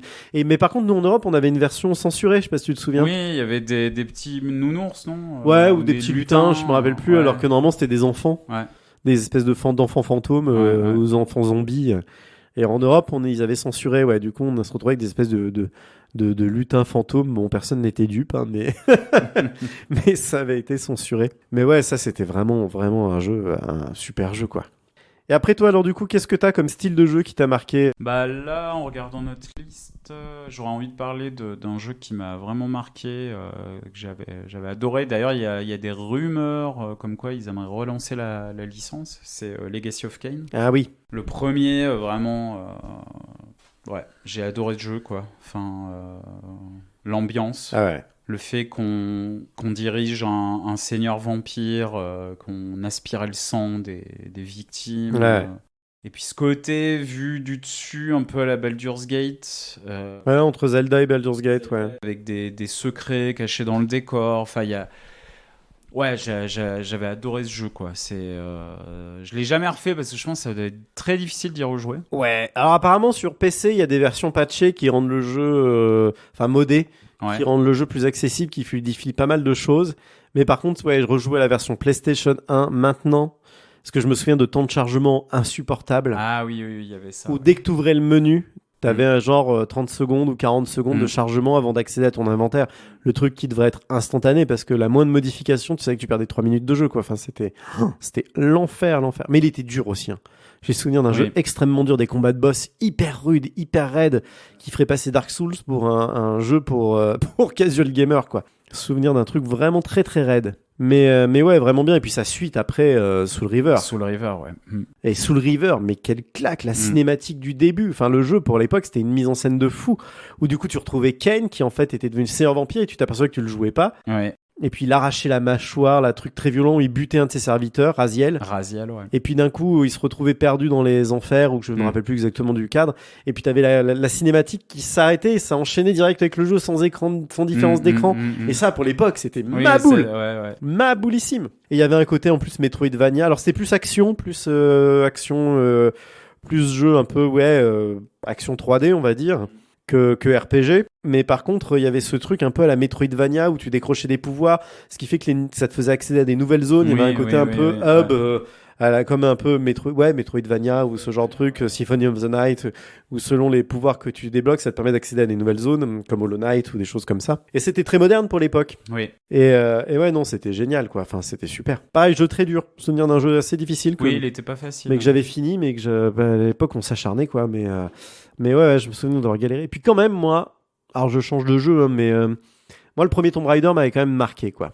Alors, je dois avouer que je n'ai jamais joué à un seul Tomb Raider de ma vie. C'est vrai ? Ouais. T'as jamais fait un Tomb Raider ? Non. Ouf ! Et le premier, je me souviens, avant qu'il sorte dans les magazines, il me faisait super envie. Enfin, au niveau des graphismes et tout ça. Et en fait, quand le jeu est sorti, j'étais allé, il y avait un pote qui l'avait acheté et ça m'a pas fait envie. Ah ouais. Et je te regarderai plus jamais de la même manière. Non, c'est vrai, Tomb Raider, ça. Si, alors le seul auquel j'ai joué, mais peut-être 1 heure, c'était le qui est un peu hors série là, où t'as une espèce de serviteur avec toi, Aztec là. Lara Croft, Light machin. Light là. quelque chose, ouais. Et ouais, enfin voilà. En vue de 3D isométrique, là. Voilà, c'est ça. Mais les Tomb Raider, on va dire canoniques, sur quelques plateformes que ce soit, même les récents avec le reboot. Ouais, la nouvelle trilogie là. Ça, peut-être un jour je les lancerai. Le premier est vraiment bien. Après, le 2 et le 3 sont un peu dispensables, mais le premier reboot était vraiment bien. Enfin, moi, c'est un jeu à la Uncharted, quoi. C'est vraiment, c'est assez rigolo d'ailleurs le rapport entre Tomb Raider et Uncharted, parce que t'as Tomb Raider inspiré d'Indiana Jones, clairement. Qui crée du coup un jeu d'aventure et qui après Uncharted clairement c'était un rip-off de Tomb Raider et après Tomb Raider qui est devenu un rip-off d'Uncharted, quoi. Donc c'est un peu drôle, c'est un peu réponse du berger à la bergère, quoi. Voilà, ouais. Mais non, Tomb Raider, du coup j'ai rien à en dire parce que Si, moi le premier Tomb Raider, il y a des scènes qui sont incroyables. Déjà la musique de début elle était folle, l'espèce juste une note comme ça, c'est très éthéré, c'était assez chouette. Et puis après t'avais des scènes incroyables. Bon, au début fallait prendre le coup de main parce que la jouabilité était quand même un peu rude, c'était un peu à la Resident Evil, tu vois, avec le côté un peu char d'assaut tank, et puis t'avais des fois des séquences plateforme avec des sauts millimétrés, c'était très labyrinthique, t'avais pas de minimap, fallait te repérer dans les niveaux, dans des niveaux très grands, très labyrinthiques, et t'avais des rapports d'échelle qui pour l'époque étaient ouf, quoi. Je me rappelle, t'avais des temples où tu rentrais et puis d'un coup t'avais la vue qui s'éloignait, la caméra qui s'éloignait, et t'avais des temples gigantesques. Pour l'époque c'était un peu comme on peut avoir des rapports d'échelle comme dans Elden Ring ou des trucs comme ça. Mais bon, pour l'époque c'était ma boule, c'est assez ma boule. Et puis t'avais une séquence avec un T-Rex là qui était qui Oui, était la fameuse. ouf. Même moi qui n'ai pas joué, Ouais. j'en ai entendu parler. Ouais. Non, c'était... Enfin, moi, le premier, c'était un grand jeu. Après, j'ai décroché, tu vois. Dès le 2, le 2 m'est tombé des mains. Et puis après, ouais, les 3, 4 qui ont suivi. Après, j'en ai plus fait. Et puis, j'avais refait le reboot, du coup, sur PlayStation 3 à l'époque, qui devait être en 2013, un truc comme ça, je sais plus. 2012, 2013. Mais ouais. Mais par contre, ouais, le premier, moi, c'est un jeu qui m'a vraiment marqué à l'époque. Ok. C'était une vraie claque. Mais oui, pareil, c'est un jeu hyper dur. Je l'avais fini aussi à l'époque, mais je pense que c'est plus très jouable maintenant. Je crois que t'avais eu un remake, là, une édition Anniversary qui était sortie début des années 2000. Ça devait être milieu des années 2000, ça devait être sur 360 et PlayStation 3. Ouais. Qui paraît qu'il était très bien, mais je l'ai pas fait. Mais paraît que c'était un bon remake. Mais voilà, ouais, moi, Tomb Raider, c'était quand même un jeu qui avait eu son importance, quoi, quand même. Bah là, moi, j'aimerais parler d'un jeu, t'as pas mis dans la liste, mais tu l'as mentionné tout à l'heure, c'est Castlevania Symphony of the Night. Symphony of the Night, qui, c'est un jeu qui m'a marqué. Ouais, moi, je l'ai pas fait à l'époque, je l'ai fait plus tard. Ce jeu est magnifique, quoi. Enfin, l'ambiance, les musiques, et puis le système, c'est pas pour rien qu'on dit Metroidvania maintenant, quoi. C'est ce truc avec, comment on appelle ça, où on doit faire du backtracking. Ouais. C'est-à-dire, tu repères les zones, tu dis ah ouais, tiens, ça, je pourrais y revenir plus tard. Et puis la map, enfin, c'était un jeu, la map était quand même assez dingue. Ouais, et puis il y avait ce retournement au milieu du jeu là. Redis-moi, parce que quand tu finissais, t'avais l'impression que tu finissais le jeu et après tu t'aperçois qu'il y avait le donjon qui se retournait, il fallait tout refaire dans l'autre sens. Bien sûr. Je me rappelle plus exactement comment c'était foutu, mais je me rappelle d'un moment où tu te dis ça y est, et puis en fait non, c'est que le début en fait. Oui. Et d'ailleurs, je me demande, tu te bats contre Dracula et puis il te bute, non, je crois. Je me rappelle plus. Il y avait un truc comme ça, je crois. Je me rappelle plus parce que je l'ai pas fait à l'époque, mais je l'ai fait quand même il y a un moment maintenant, il y a un peu plus de 10 ans. Du coup, je me souviens plus, je suis pas un grand spécialiste de ce jeu-là. Mais non, oui, après il y a eu toute une série de jeux qui étaient, on va passer dessus, on va juste les nommer rapidement, mais il y a eu en jeu de combat, il y avait Tekken, qui était quand même pour l'époque assez incroyable. Il y avait Soul Edge, qui est le premier de la série des Soul Calibur, qui s'appelait d'ailleurs Soul Blade, je crois, chez nous en France. Soul Edge, c'est la version japonaise. Moi, j'avais la version japonaise. Ouais, justement. Soul Blade, ouais. Qui était complètement ouf, jeu de combat de Namco, qui donna après les Soul Calibur, la série des Soul Calibur, qui fait partie, moi, de mes jeux de combat préférés en 3D. Et on avait cité Wipeout. Qu'est-ce qu'on a oublié? Non, mais on a un peu tout dit dans les grands jeux qui nous ont marqué. Moi aussi, j'avais passé beaucoup de temps quand même sur Bust a Move 2. Où vraiment, ça c'est un jeu qui m'a, avec un pote, mais je me rappelle notamment, on avait 18-19 ans, tu vois, je me rappelle, on est allé faire une fête, on était rentré à moitié bourré, on dormait chez son grand-père, et on avait joué toute la nuit en buvant des bières à Bust a Move 2. C'était assez rigolo, quoi. Des souvenirs comme ça de jeux de nuit entière sur Bust a Move, qui était, d'ailleurs, ce Bust a Move c'était le nom européen, mais le vrai nom du jeu c'est Puzzle Bubble. Puzzle Bubble, ouais. Et qui moi, ça fait partie de mes, dans les puzzle games, ça fait partie de mes jeux préférés. Je trouve ça vraiment super drôle. Je pense à un jeu, alors qui est plus action-aventure, qui m'avait marqué, mais que j'ai jamais fini parce que il était trop dur pour moi. C'est Vagrant Story. Ah oui. Et... Ouais, ça j'ai pas fait, mais je me souviens que tu m'en parlais à l'époque, ouais. Ouais, c'est un jeu qui m'a frustré parce que j'adorais, mais j'arrivais pas à maîtriser le gameplay. Ah, ça, typiquement, c'est un jeu dont j'aimerais bien un remake. Ouais. Et je pense parce que c'était un jeu qui était quand même assez vraiment novateur pour l'époque. Il y avait alors il était vu en 3D isométrique aussi, il me semble. Non, c'était de la full 3D. C'était la full 3D. C'est mais un peu à la Resident Evil, je crois, mais c'est full 3D, ouais. Full 3D, d'accord. Ouais. Et donc Heroic Fantasy, si je me souviens bien, t'avais différentes armes que tu pouvais améliorer en les utilisant. Ouais. Et puis il y avait surtout que les armes avaient de mémoire de ce que tu m'avais raconté, et puis je crois que j'avais essayé un peu les premières heures. Je crois qu'il y avait un truc où il y avait des armes élémentaires ou un truc comme ça, il fallait choisir les bonnes armes par rapport au bon type d'ennemi. Du coup, t'étais tout le temps en train de faire de la gestion d'inventaire. Il me semble qu'il y avait un truc un peu comme ça. Mais je me souviens d'un jeu très exigeant. Ouais. Mais pareil, s'il y avait un remake de ce jeu... Oui, parce qu'il paraît que le scénar est génial. Oui, l'histoire était Il paraît top. que c'est vraiment une histoire hyper mature, hyper chouette, hyper belle. C'est une vraie saga, quoi. Et ça m'aurait bien plu, ouais. C'est un peu une impasse de l'époque, comme Xenogears, ça fait partie des grands RPG que j'ai loupés. Mais voilà, je crois qu'on a fait un bon tour là sur PlayStation. Et après, il y avait donc la concurrence qui était la Saturn. Est-ce que toi, t'as joué à des jeux sur Saturn? Parce que moi, j'ai fait l'impasse complète au final sur Saturn. L'impasse complète. Rien à dire du tout sur la Saturn. Ouais, moi non plus. La Saturn, j'ai vraiment joué à rien du tout. Je l'ai jamais eu. Je l'ai J'avais jamais pas de eu. pote qui l'avait. Pareil. Alors, on la vendait au magasin, on l'avait en démo. J'avais testé un peu Night Into the Dream. Oui, Night. Ouais, c'était sympatoche. Petit jeu en 3D. C'était assez joli, mais au final assez linéaire. Ouais. Qui était plus beau que... Enfin... Disons, si je me souviens bien, il est sorti quasiment en même temps que Mario 64. Ah. Et voilà, quoi. Bon. Mario 64 lui a mis une grosse clacasse derrière la tête et puis lui a dit non, c'est moi le patron, mec. Ah bon. Et voilà, j'avais joué un peu, je crois, à Shining Force 3 aussi. Ah oui. Et ça, c'était vachement bien. Ouais. Ça, c'était vachement bien. Shining Force, c'était mais c'était juste, j'y avais joué au magasin parce que j'avais pas la console, donc du coup, j'avais pas pu ramener le jeu chez moi. Donc, parce que moi, sur PlayStation, l'avantage de bosser au magasin, c'est que j'ai joué à énormément de jeux. Là, j'en cite quelques-uns, mais à l'époque, j'avais accès à tout. Donc, du fait de bosser dans un magasin. Donc là, les jeux PlayStation, j'en ai fait chier, tétra chier. Et ça, c'était quand même vraiment le bonheur. Quand t'as 17 ans, que tu bosses dans un magasin de jeux vidéo, tu te sens un peu le roi du monde quand même, faut dire ce qui est. Mais ouais, donc du coup, moi, la Saturn, par contre, vu que j'en avais pas à la maison, j'ai joué un peu au magasin, mais au magasin, t'investir dans un RPG alors que t'es en train de bosser, c'est un peu compliqué, quoi. Donc du coup, ça, j'ai jamais pu vraiment y faire. Et puis, il y avait quand même beaucoup moins de jeux que sur PlayStation qui sortaient, quand même, le catalogue était plus pauvre.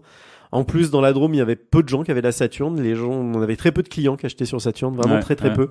Et du coup, on commandait moins de jeux. Du coup, il y avait des jeux, on les faisait que sur commande. On les avait pas d'office, donc même en test, il y avait plein de jeux que je pouvais pas tester. Non, par contre, moi, l'autre console où j'ai perdu ma vie à l'époque, c'est la Nintendo 64. Ah bah oui.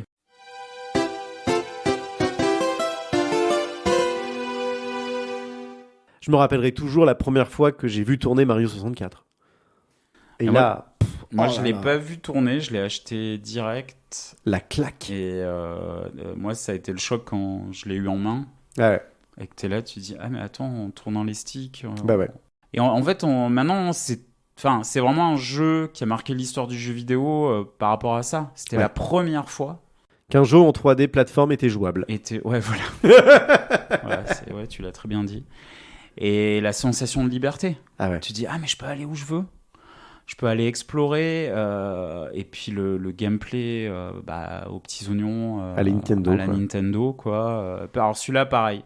Autant moi, je suis pas trop un complétionniste. Ouais. Mais les 120 étoiles, tu les as eues. Mais les 120 étoiles, moi aussi. je les ai faites parce que voilà, ça c'est plaisir de jeu.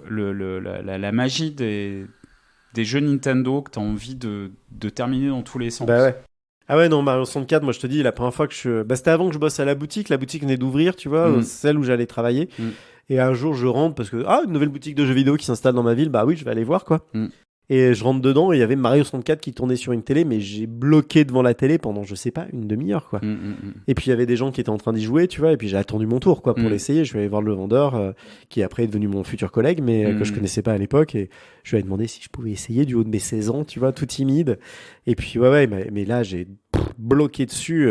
Et d'ailleurs, il m'a engagé très peu de temps après, ça devait être 2-3 mois après, il m'a engagé au magasin, tu vois. Ouais. Et mon premier salaire, il est reparti au magasin dans une Nintendo 64. Je lui ai pas coûté grand-chose comme premier salaire, à part les charges sociales. On va dire que j'ai travaillé gratuitement parce que c'est reparti direct. Tout ce que j'avais gagné était reparti dans le magasin, dans la Nintendo 64, avec Mario 64 et Mario Kart 64 aussi. Mario Kart 64, c'était ouf. Et la 64, c'était aussi la première console à avoir 4 ports manettes. Ah oui. Du coup, on pouvait jouer à 4 en natif sur la console. Et on a passé des nuits chez mon pote Nico avec 4 manettes à Mario 64, GoldenEye, Lylat Wars. Et on passait des nuits à jouer à 4. L'écran splitté, ouais. Ah ouais. C'était extraordinaire, Mario Kart 64. Mais je l'ai rouillé, j'étais devenu hyper balèze. Ouais, et Mario Kart 64, pareil, j'y ai passé des heures et des heures. Quel jeu. Et pareil, comme Mario 64, t'as envie, le jeu est tellement bien fait, le gameplay est tellement, parfait que t'y passes des heures sans t'en rendre compte et. Complètement. Et moi, c'est pas trop. Les jeux de course, c'est pas trop mon truc. Ah, moi non plus. Et pourtant, Mario Kart. Je faisais même les courses en solo où tu dois battre ton fantôme, tu vois, les time trials. Alors que vraiment, c'est dire combien c'est bien fait, quoi. Alors après, puis c'est vraiment fun.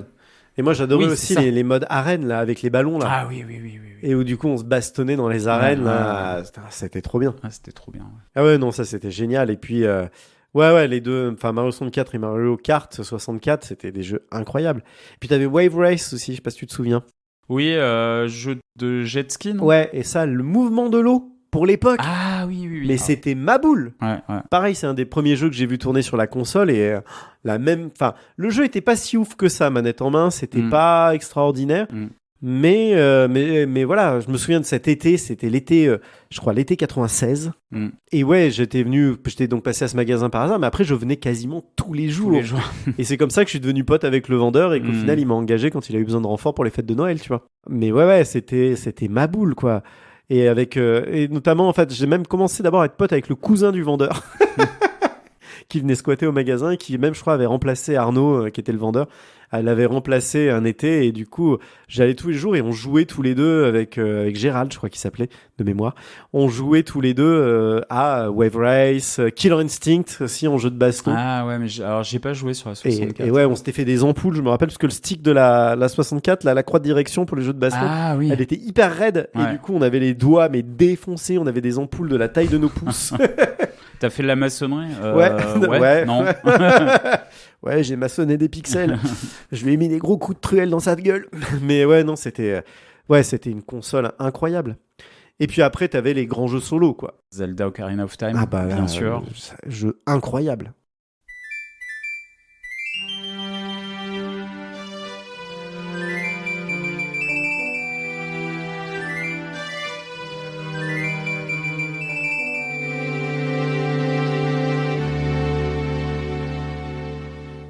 Pareil, qui a fait date, qui a défini beaucoup de trucs auxquels maintenant on est habitué dans les jeux vidéo. Ouais. Mais qui pour l'époque était dingue. Et qui est sorti le jour de mes 18 ans. C'était mon cadeau d'anniversaire pour mes 18 ans. Le 12 décembre 1998. Non, on avait Epona, la jument sur qu'on pouvait chevaucher, l'exploration, enfin... C'était ce sentiment de liberté encore. Qu'on avait déjà eu dans Nintendo 64. Dans Mario 64. Quel jeu. Ah ouais. Là, quand t'arrivais dans la plaine d'Hyrule. Oui. Tu venais d'avoir l'espèce de tuto là chez les... Je sais plus comment ils s'appellent, là, le peuple des bois, là, les petits lutins, là, je me rappelle plus comment ils s'appellent. Ah oui. T'avais après le donjon dans l'arbre Mojo, là, le premier donjon, l'arbre Mojo. Ouais. Et puis après, tu récupères ton bouclier, ton épée, et puis en avant Guingamp, on va explorer Hyrule. Ouais. Et là, tu sors de ce... qui était un niveau déjà qui était pas mal, tu vois, mais qui était un peu restreint quand même. Et d'un coup, t'arrives dans cette plaine qui, pour l'époque, était gigante. Maintenant, c'est ridicule par rapport à des Elden Ring ou des Breath of the Wild. Mais c'était vraiment un sentiment... incroyable d'exploration où t'avais l'impression d'avoir un monde gigantesque. T'avais la sensation, alors que c'était faux, mais c'est une fausse sensation, mais c'était quand même notre ressenti de l'époque, l'impression de pouvoir aller où on veut. Et ça, c'était génial. Avec le château au fond, la plaine, Epona, machin, non, c'était top. Par contre, moi, j'ai jamais joué à Majora's Mask. Ah, c'était vachement bien. Après. Alors, c'est notre délire, Majora's Mask. Ah oui. Alors, tu retrouves un peu les mêmes sensations. Tu sens que de façon, le jeu est arrivé 1 an et demi, 2 ans après, donc il a eu quand même un temps de production très court.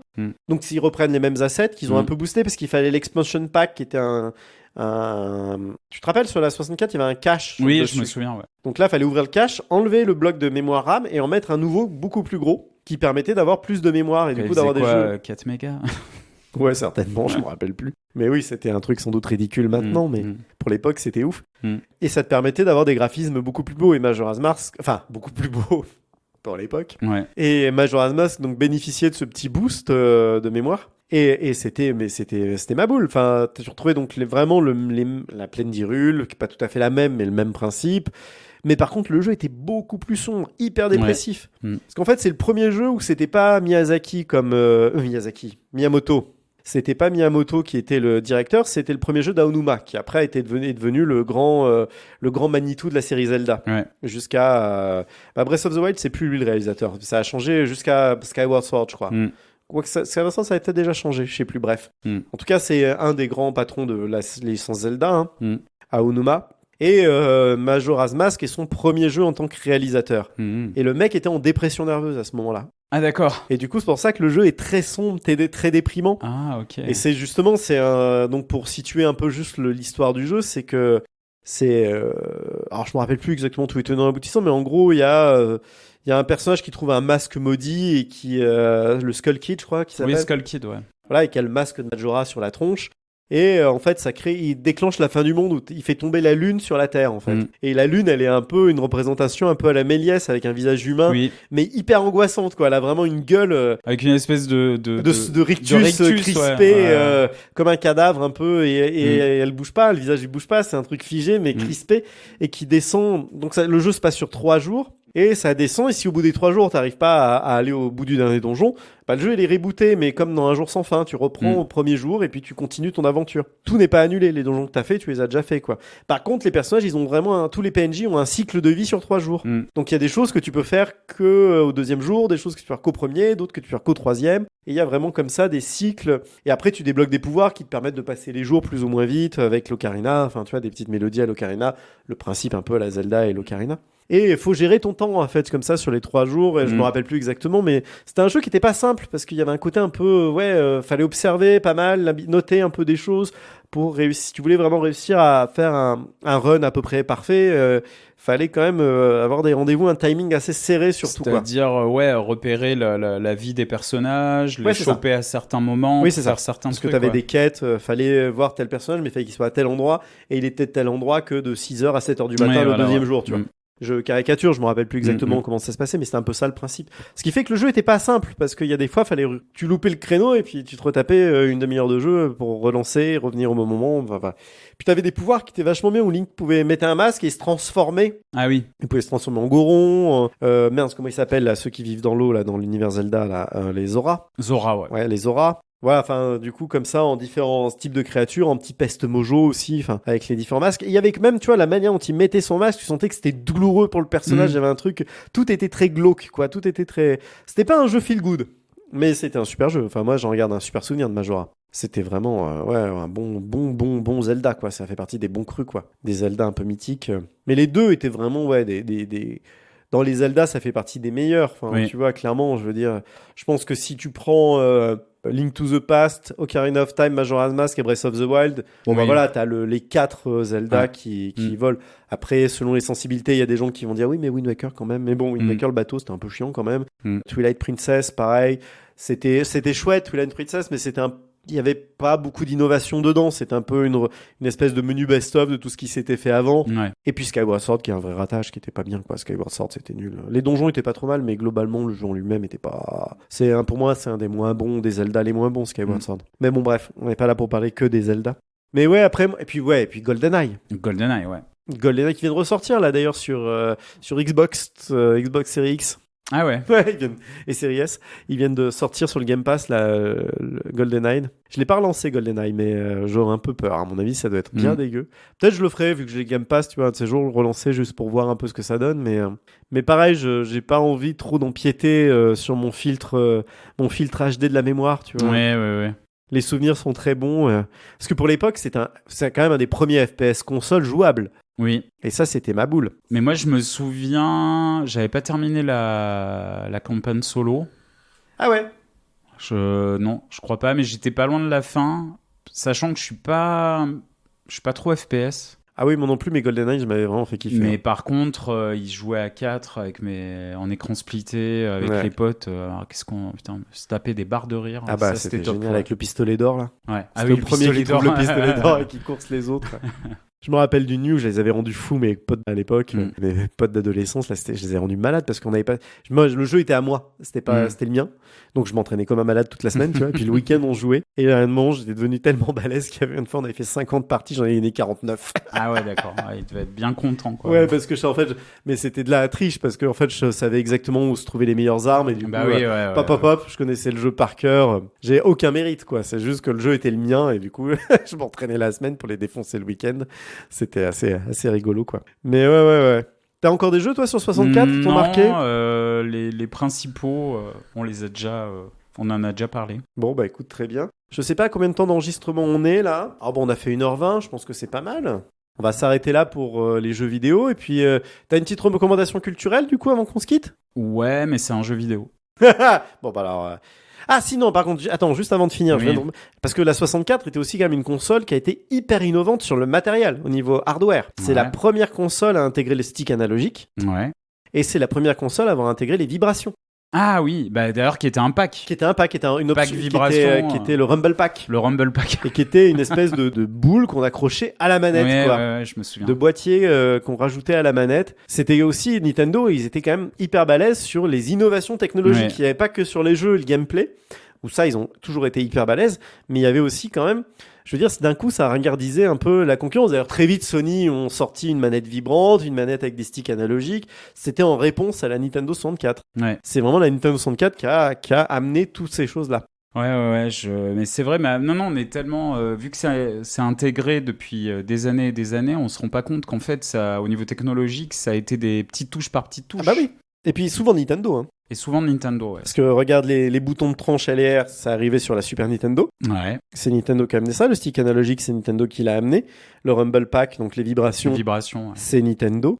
La reconnaissance de mouvement, bon, on en pense qu'on en veut, mais n'empêche que c'est Nintendo qui amènera ça avec la Wii. Je veux dire, Nintendo a quand même, à chaque fois, il questionne vraiment comment jouer. À chaque fois, c'est pas juste reproduire en mieux ce qui avait été fait avant. À chaque fois, ils essayent de transformer la façon de jouer. Ouais, bah avec la Wii, après la Wii U, et puis la Wii U, c'est un peu un échec. C'est un peu un échec. Mais n'empêche qu'ils essayent d'amener un deuxième écran. Ils ont tenté quelque chose. Et puis Ouais. la Switch, bien sûr. Ah bah la Switch, c'est la console dont on ne savait pas qu'on avait besoin alors qu'on en avait besoin. Voilà. Et moi, je me rappelle à l'époque quand ils ont annoncé ou qu'elle est sortie. Bon, je jouais pas trop à cette époque-là, mais en fait, je dis mais je comprends pas ce que c'est La cette Switch. machine. Ouais. Ouais. Je fais attends, mais on peut jouer avec le même enfin avec l'écran à part. Ouais. Vraiment, je comprenais pas. Et il a fallu que je la voie peut-être chez toi ou chez quelqu'un d'autre. Je fais ah ouais, d'accord. Ah mais en fait, si je veux jouer dans mon lit avec, je peux. Et en plus, je peux continuer ma partie. Et ouais, non, c'est vrai que Nintendo, à chaque fois, ils ont ce truc où ils font avancer. Ils se disent comment, comme tu as dit tout à l'heure, comment on peut jouer différemment. Ouais, parce qu'ils n'ont pas les moyens, sans doute financiers, de jouer la course à la technologie par rapport à Sony ou Microsoft. Mais par contre, du coup, ils essayent vraiment de trouver une autre voie à chaque fois, quoi, de proposer quelque chose de très différent. C'est ce qui fait qu'ils font des machines, alors des fois qui ratent, comme la Wii U. La Wii, pour moi, est un semi-échec, enfin, d'un point de vue gaming, pas d'un point de vue commercial, parce que la Wii ils en ont vendu des ils sont tonnes. assis sur un tas d'or. Mais par contre, au niveau gameplay, moi, la Wii, tu vois, c'est une console, je suis passé un peu à côté. Oui. Je l'ai eu, hein, bien évidemment, parce que voilà, les consoles Nintendo, quoi. Mais par contre, au final, il y a pas énormément j'ai pas acheté beaucoup de jeux sur la Wii, et il y a pas énormément qui m'ont marqué. C'est pas une console qui, pour moi, m'a énormément marqué, tu vois. Le motion gaming, ça me fait chier, quoi. Enfin, c'est pas mon truc du tout. Mais par contre, je reconnais que c'était intéressant, et puis que par contre, tu vois, par rapport à la réalité virtuelle, le motion gaming, c'est génial. Oui. Tu vois, ça a apporté une chose quand même importante, et dans le jeu vidéo global. Oui, complètement. Et la Wii U, effectivement, le deuxième écran était nul, mais c'était un bon prototype pour la Switch. Oui, voilà. Et la Switch, mais c'est marrant parce que tu dis ça, parce que même Gamecult, qui est quand même un site de référence, Puyo, qui est quand même un spécialiste du jeu vidéo japonais, un des plus grands spécialistes en France, quand la Switch a été présentée, il a dit non mais c'est de la merde. Ah ouais. Il a dit c'est bon, tous les voyants sont rouges, ça va pas se vendre, faut pas qu'ils sortent cette console, ça va être encore un fiasco comme la Wii U. Bon, tu peux difficilement te planter plus que ça. Oui, sachant que c'est la console la plus vendue. Ah bah c'est en train de devenir la console la plus vendue de l'histoire, ouais. Là, c'est vrai que la console, elle a 6 ans, ils viennent d'augmenter leur rendement de production pour en sortir plus parce que ça se vend trop. C'est dingue, c'est complètement dingue. Et puis, mais en plus, ils ont eu un alignement des planètes sur la Switch. Enfin, on n'est pas là pour parler de la Switch, mais quand même, je veux dire, bon, déjà, ils ont été hyper malins de sortir Breath of the Wild en même temps que la Switch. C'était le jeu de la sortie, quoi. Parce qu'il devait sortir à la base sur Wii U. Oui. Ils ont retardé le jeu de 6 mois à 1 an pour pouvoir le sortir à la fois sur Wii U et sur la Switch. Et ça a été leur idée de génie parce que du coup, tous les gens qui avaient loupé la génération Wii U, Breath of the Wild, ils le voulaient. Et donc, du coup, d'entrée de jeu, ils avaient un jeu pour les gamers qui donnait le là avec un jeu, mais ultra référence. Derrière, la première année de la Switch, t'avais un gros jeu tous les mois. Ils avaient ils avaient un super calendrier de sortie. Il y avait un gros jeu Nintendo tous les mois. Donc jusqu'à Mario Galaxy, tu vois, il y avait un jeu important Nintendo tous les mois, donc c'était vachement bien. Et puis derrière, ils ont eu quand même le coup incroyable, malgré l'horreur que ça a été, la crise du Covid. Ah oui, bah oui. Et Animal Crossing qui arrive en même temps. Et là, ils ont tout pété, quoi. L'alignement des planètes, quoi. Ouais, moi je sais que dans mon entourage, j'ai des gens qui avaient jamais joué aux jeux vidéo de leur vie et qui le premier confinement arrive, ah tiens, je m'achète une Switch avec Animal Crossing. Ah bah ouais. Et moi j'ai une connaissance, elle y a passé plus de 1000 heures. Alors qu'elle avait elle avait jamais joué à un jeu vidéo de sa vie. Gameuse. C'était pas du tout une gameuse. Ah, c'est ouf. Ouais, c'est dingue. Ah ouais. Non, mais Nintendo, ils ont vraiment cette capacité. Mais c'est comme aussi sur leur console portable. La DS, ça a été un truc incroyable.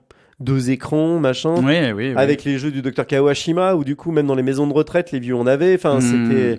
Ils ont une capacité à choper des publics, à aller chercher des... Ouais, ils sont très inventifs, quoi. Et la Nintendo 64, c'est vraiment...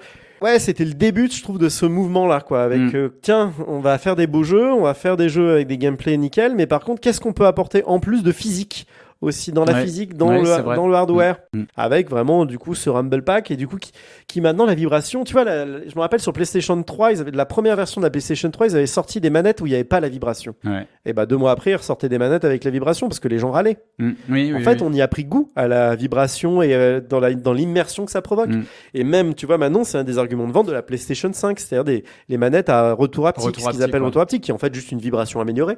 Mais qu'en fait, on s'aperçoit que ça aide vraiment au plaisir de jeu et à l'immersion, et que quand c'est bien fait, on y fait même pas gaffe, mais par contre, ça nous permet de plonger un peu plus dans l'univers du jeu. Oui, mais maintenant, ça serait... la vibration, c'est complètement intégré. Ça serait impensable de pas avoir de vibration dans une manette. Non, bien sûr. Ouais. Moi, ça me manque. Enfin, tu vois, j'avais essayé, je sais plus, parce qu'une fois, je sais plus dans quel cadre, je crois que c'était sur la Switch, j'avais désactivé la vibration parce que je jouais en mode portable, genre dans le métro ou un truc comme ça, et que j'avais pas envie que ça vibre, tu vois. Et en fait, au final, ça me manquait, quoi. Enfin, tu vois, vraiment dans le ressenti, dans le feeling de jeu. Mais ouais, voilà, c'est marrant. Bon, et du coup, ta petite recommandation, du coup, tu restes dans l'univers du jeu vidéo, c'est ça ? Je reste dans l'univers du jeu vidéo, donc en fait, c'est une drogue dans laquelle je suis tombé. Encore une ? Ouais, voilà. C'est un gacha ? Non, c'est pas un gacha. Alors, c'est pas un gacha, c'est un jeu d'argent ? C'est un jeu d'argent ? Tu t'es mis au poker ? Un jeu d'argent, non. Tu t'es mis au poker ? Non, c'est un petit jeu dont on a beaucoup parlé, qui a fait un peu sensation l'année dernière, qui coûte pas cher, c'est-à-dire 5 € avec un DLC. Voire gratuit sur téléphone portable. Voire gratuit sur iOS et Android, sur les téléphones, et c'est Vampire Survivors. Et ouais, je suis tombé complètement... En 15 heures, sur une semaine, j'ai joué qu'à ça. Bon alors, ça marche comment, Vampire Survivors ? Vampire Survivors, en fait, au niveau du gameplay, t'as juste à déplacer ton perso. Ouais. T'as des vagues d'ennemis qui te foncent dessus. Donc, au début, le premier personnage que t'as, c'est une espèce de... Le design ressemble beaucoup au Castlevania, en fait. Au vieux Castlevania. Et en fait, t'as une attaque automatique, donc qui a un timing précis. Ok. Et en tuant les ennemis, au début, t'as des vagues de chauves-souris, des zombies, des trucs comme ça. Ils lâchent des cristaux qui te font gagner en expérience. Et chaque fois que tu passes un niveau, t'as un menu qui apparaît où tu peux choisir d'améliorer des armes ou d'en choisir des nouvelles. Ok. Et en fait, le but, c'est de tenir... Pour finir une zone, c'est de tenir une demi-heure. Avec des vagues d'ennemis de plus en plus fortes et nombreuses. Donc, au bout d'un moment, ça ressemble vraiment à du bullet hell. Ah ouais, complètement, ouais. C'est-à-dire, tu sais plus où donner de la tête, mais ton perso, donc il faut bien choisir ses pouvoirs. Au début, t'es une espèce de péon avec un pauvre coup de fouet tout pourri. Et à la fin, t'es une espèce de tank avec des AOE, des sorts de zones, donc de plein de trucs. Et puis t'es en mode destruction massive. Et c'est assez jouissif. J'ai beaucoup aimé y jouer parce que ça me vidait la tronche. Alors, faudrait que tu me montres, faudrait que je te vois jouer parce que moi, je suis extrêmement nul à ce jeu. Ah ouais ? Ah ouais, je suis vraiment nul à chier. Mais tu as joué sur quoi ? J'y ai joué sur le téléphone et je crois sur mon ordi aussi, je crois, je sais plus. Alors Non, sur le Game Pass, sur la Xbox. Avec une manette donc ? Ouais. Alors sur téléphone sans manette, c'est compliqué, ouais. Je trouve. Non, j'y ai joué sur le Game Pass. Oui, pardon, je te dis une connerie, il est sur le Game Pass. C'est pas sur mon ordi, c'est sur le Game Pass que j'y ai joué, ouais. Ouais. En fait, la difficulté entre guillemets au début, c'est de savoir quoi choisir, de bien préparer son build, parce que bien sûr, il y a un petit côté roguelite avec les objets aléatoires en fait. Mais une fois que tu connais, tu sais quoi prendre et quoi mettre de côté, en fait, c'est assez facile. Ouais, mais il faudra que tu me montres quand même. Et moi, j'ai adoré parce qu'en C'est fait... un truc que j'ai pas capté. Ouais, bah, je te montrerai, ouais, c'est assez simple. Mais ce que j'ai aimé, c'est que, en fait, moi, ce jeu me vide la tronche. Ok. Tu rentres de journée, t'as envie de passer à autre chose. Bah, en fait, ce que je faisais, je lançais le jeu et tout en m'écoutant un podcast ou un livre audio. Mhm. Des fois, j'y jouais 1 heure, 2 heures, et puis. Ah oui, quand même. Ouais, quand même, ouais. Et en fait, tu peux. Ce qui est bien, c'est que tu peux penser à autre chose en jouant, Ouais. tout en prenant du plaisir. Un peu comme quand tu fais du farm dans un jeu vidéo, que ce soit un RPG ou un MMORPG. Ouais, quoi. voilà. Le truc, t'es un peu en mode automatique. Y a pas d'histoire, t'en as rien à faire. T'as la petite carotte à laquelle moi je suis très sensible. C'est de temps en temps, t'as des ennemis un peu plus forts. Quand tu les tues, ils lâchent un coffre. Ah oui. Et là, c'est le mode casino roulette Oui, j'ai ultra vu ça. flashy Ouais. avec une musique horrible, on dirait de l'Eurodance des années 90, quoi. Oh, dis Mais pas de moi mal j'aime de bien. l'Eurodance. Dis pas de mal de l'Eurodance. Mais il y a un côté kitsch que j'aime bien. Et puis t'es là, tu dis ouais, qu'est-ce que je vais avoir dans le coffre? Donc ça, moi, ça j'aime bien. Ça, Ouais. c'est un peu de mes faiblesses. Et voilà quoi. Et au bout d'une demi-heure, si t'arrives tout ça, au bout d'une demi-heure, tu crèves. Il y a la mort qui arrive, littéralement D'accord. la mort avec une faux Ah oui, qui d'accord. arrive et qui te défonce. Et t'as terminé. Et puis bon, bah tu Ah oui, tu peux pas gagner en fait. Non, tu peux pas gagner. D'accord. Et en fait, t'as plein de succès à débloquer qui te débloquent des armes, des combinaisons, d'objets. Ah oui, Ok. parce que tu peux faire des combinaisons d'objets qui boostent tes armes. Ah oui, d'accord. Ça te fait je sais plus le terme exact, mais ça te fait des super armes. Par exemple, si tu prends le couteau et que tu le mixes, je sais plus quel objet parce que j'ai oublié, à la fin, tu balances des espèces de gros couteaux, mais en rafale. On dirait une mitraillette de Ah couteau. ouais, d'accord. Je pense qu'il y a des trucs de gameplay effectivement que Ah j'ai ouais, loupé. ouais, non, mais ouais. Alors le truc, effectivement, il faut, si tu veux finir la demi-heure, Faut optimiser. il te faut au moins avoir 2-3 armes, je sais pas comment on pourrait dire, légendaires. Donc Ok, d'accord. 2-3 combinaisons comme ça. Et quand t'en as 2-3, là, t'es sûr de gagner. Ok. C'est-à-dire, tu rentres comme dans du beurre, quoi. Les Ouais. ennemis, c'est limite même plus fun parce que Ouais, ça devient trop t'as facile. juste à te déplacer, il y a tout T'es le le monde qui Reaper. crève. Voilà. Mm. Après, j'ai pas tout débloqué dans le jeu, mais bon, la bonne nouvelle, c'est qu'au bout d'un moment, j'en ai un peu fait le tour, donc D'accord. je suis arrivé à me décrocher de cette addiction temporaire. Mais je pense que j'y rejouerai une fois de temps en temps, tu sais, Ok. faire 1 ou 2 parties d'une demi-heure pour me vider la tronche, quoi. Ouais. Mais en tout cas, ce que je veux dire, c'est que le jeu, il est pas cher. 5 Et euros c'est un sur mec Steam. tout seul, en plus, Et c'est c'est ça. un mec tout seul. Et ce que j'ai beaucoup apprécié, c'est que, en fait, ce mec, comment il s'appelle déjà? J'ai oublié son nom. Bon, bref, c'est pas grave. En fait, il a voulu le sortir sur, donc comme on a dit, sur iOS et Android.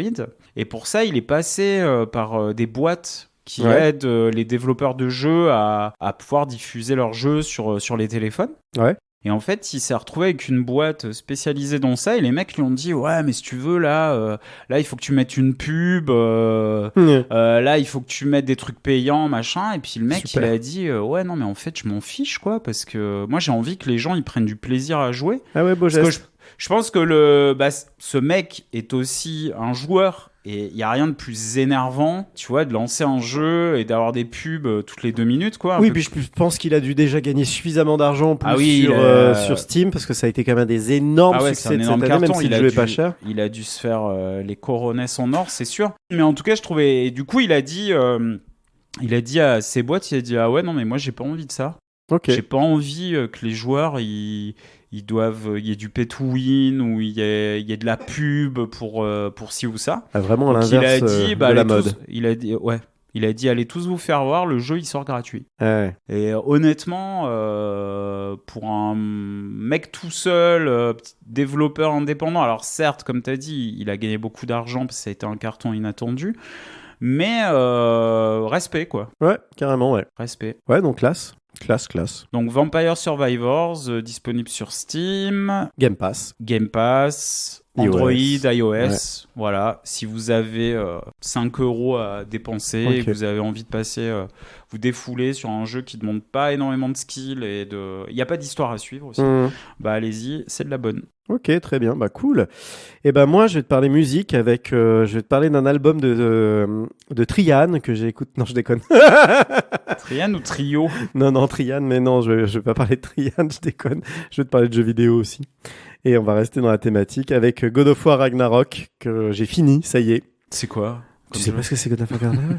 Jamais God entendu of War, parler. alors c'est l'histoire d'un homme perdu dans la montagne.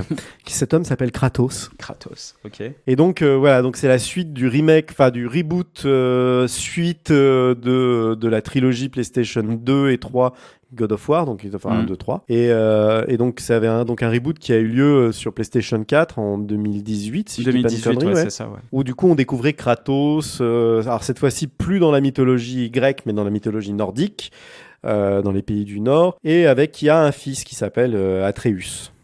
Et donc God of War Ragnarok, c'est donc la suite directe avec une petite ellipse de 3-4 ans, je sais plus. Et on retrouve donc cette fois-ci Kratos, toujours père de famille, et avec Atreus qui maintenant est un ado. Ok. Parce que dans le premier jeu, il devait avoir 7-8 ans, un truc comme ça. Ouais, c'est ça. Et là, il a plutôt dans les 14. Et c'est vachement bien. C'est un jeu vraiment, vraiment très bien. Déjà, c'est hyper beau visuellement.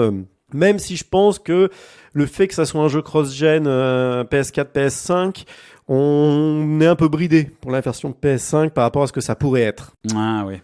Mais un poil, ça reste quand même extrêmement joli. Il n'y a pas de souci, t'as des panoramas de malade. Après, moi, c'est un jeu auquel j'ai pris beaucoup de plaisir. Vraiment, je trouve le scénario très bien écrit. Vraiment, je trouve c'est quand même assez hallucinant la profondeur qu'ils ont donnée au personnage de Kratos. Parce que dans la première trilogie God of War, Kratos, c'était vraiment l'archétype du personnage de jeu vidéo, un peu bas du front, bien patriarcal, bien macho, qui se baisse des déesses. T'avais même, je me rappelle, dans le premier, je crois que t'avais même un moment, une scène de sexe en Quick Time Event. Ouais, je me souviens de ça. Ouais. Et donc, non, c'était vraiment hyper limite maintenant quand tu vois comme avec le recul. Je me souviens, les cartes à collectionner des nanas à poil que t'avais baisé dans le premier Witcher Putain, sur quelle PC horreur. aussi. Ouais. Mais quelle horreur. Ça, j'espère. Tu vois, dans le remake de The Witcher 1 qu'ils vont faire, j'espère qu'ils vont virer ce truc-là parce que franchement, c'est très malvenu. Je dois avouer qu'à l'époque, je les avais collectionnés, mais ceci est une autre histoire.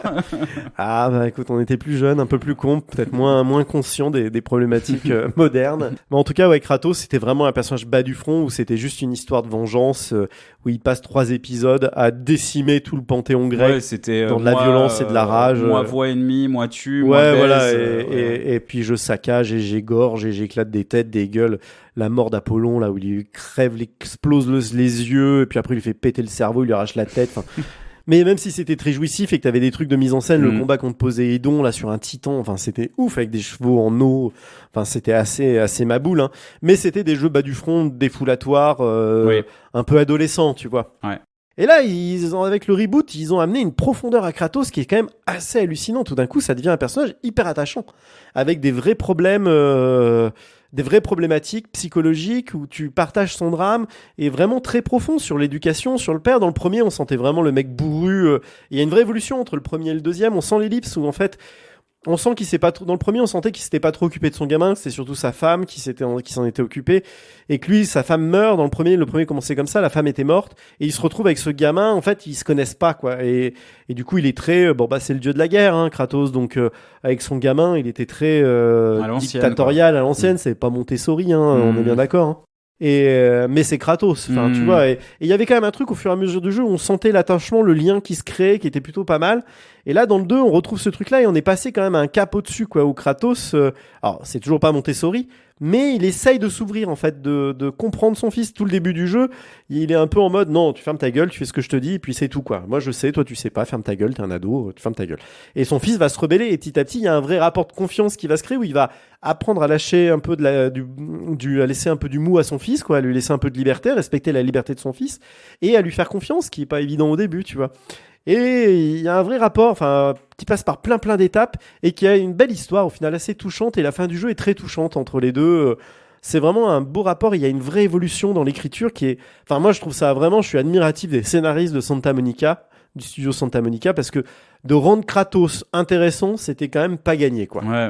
Et pour moi le point fort de God of War Ragnarok, c'est vraiment c'est vraiment l'écriture, parce qu'en final moi le gameplay c'est un peu du Souls en moins bien, de mon point de vue, où tu retrouves pas l'impact des jeux From Software, quoi. C'est un peu élastique, tu vois.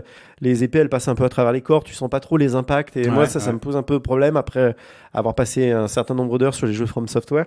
Et puis, je trouve les combats de boss intéressants. Il y a vraiment des combats super contre des dieux nordiques qui sont vraiment super.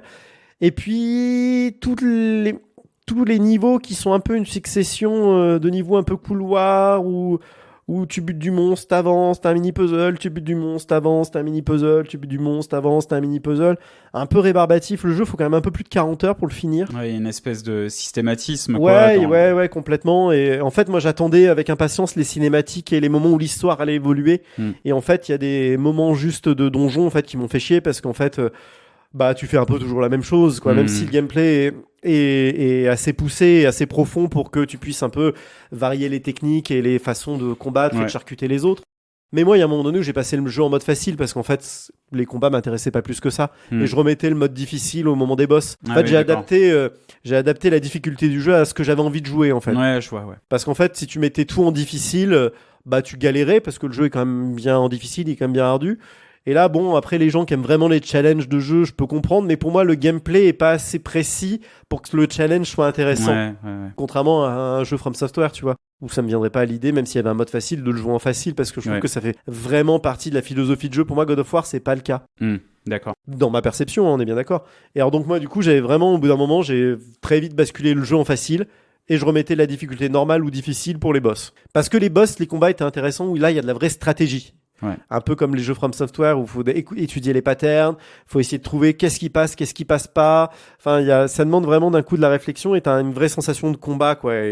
Et pas juste j'avance les arènes, je bute du monstre et puis voilà. Ouais. Pour moi, c'est un jeu qui est un très bon jeu, mais qui du coup ne rentre pas dans mon panthéon parce que je trouve qu'il est mal équilibré.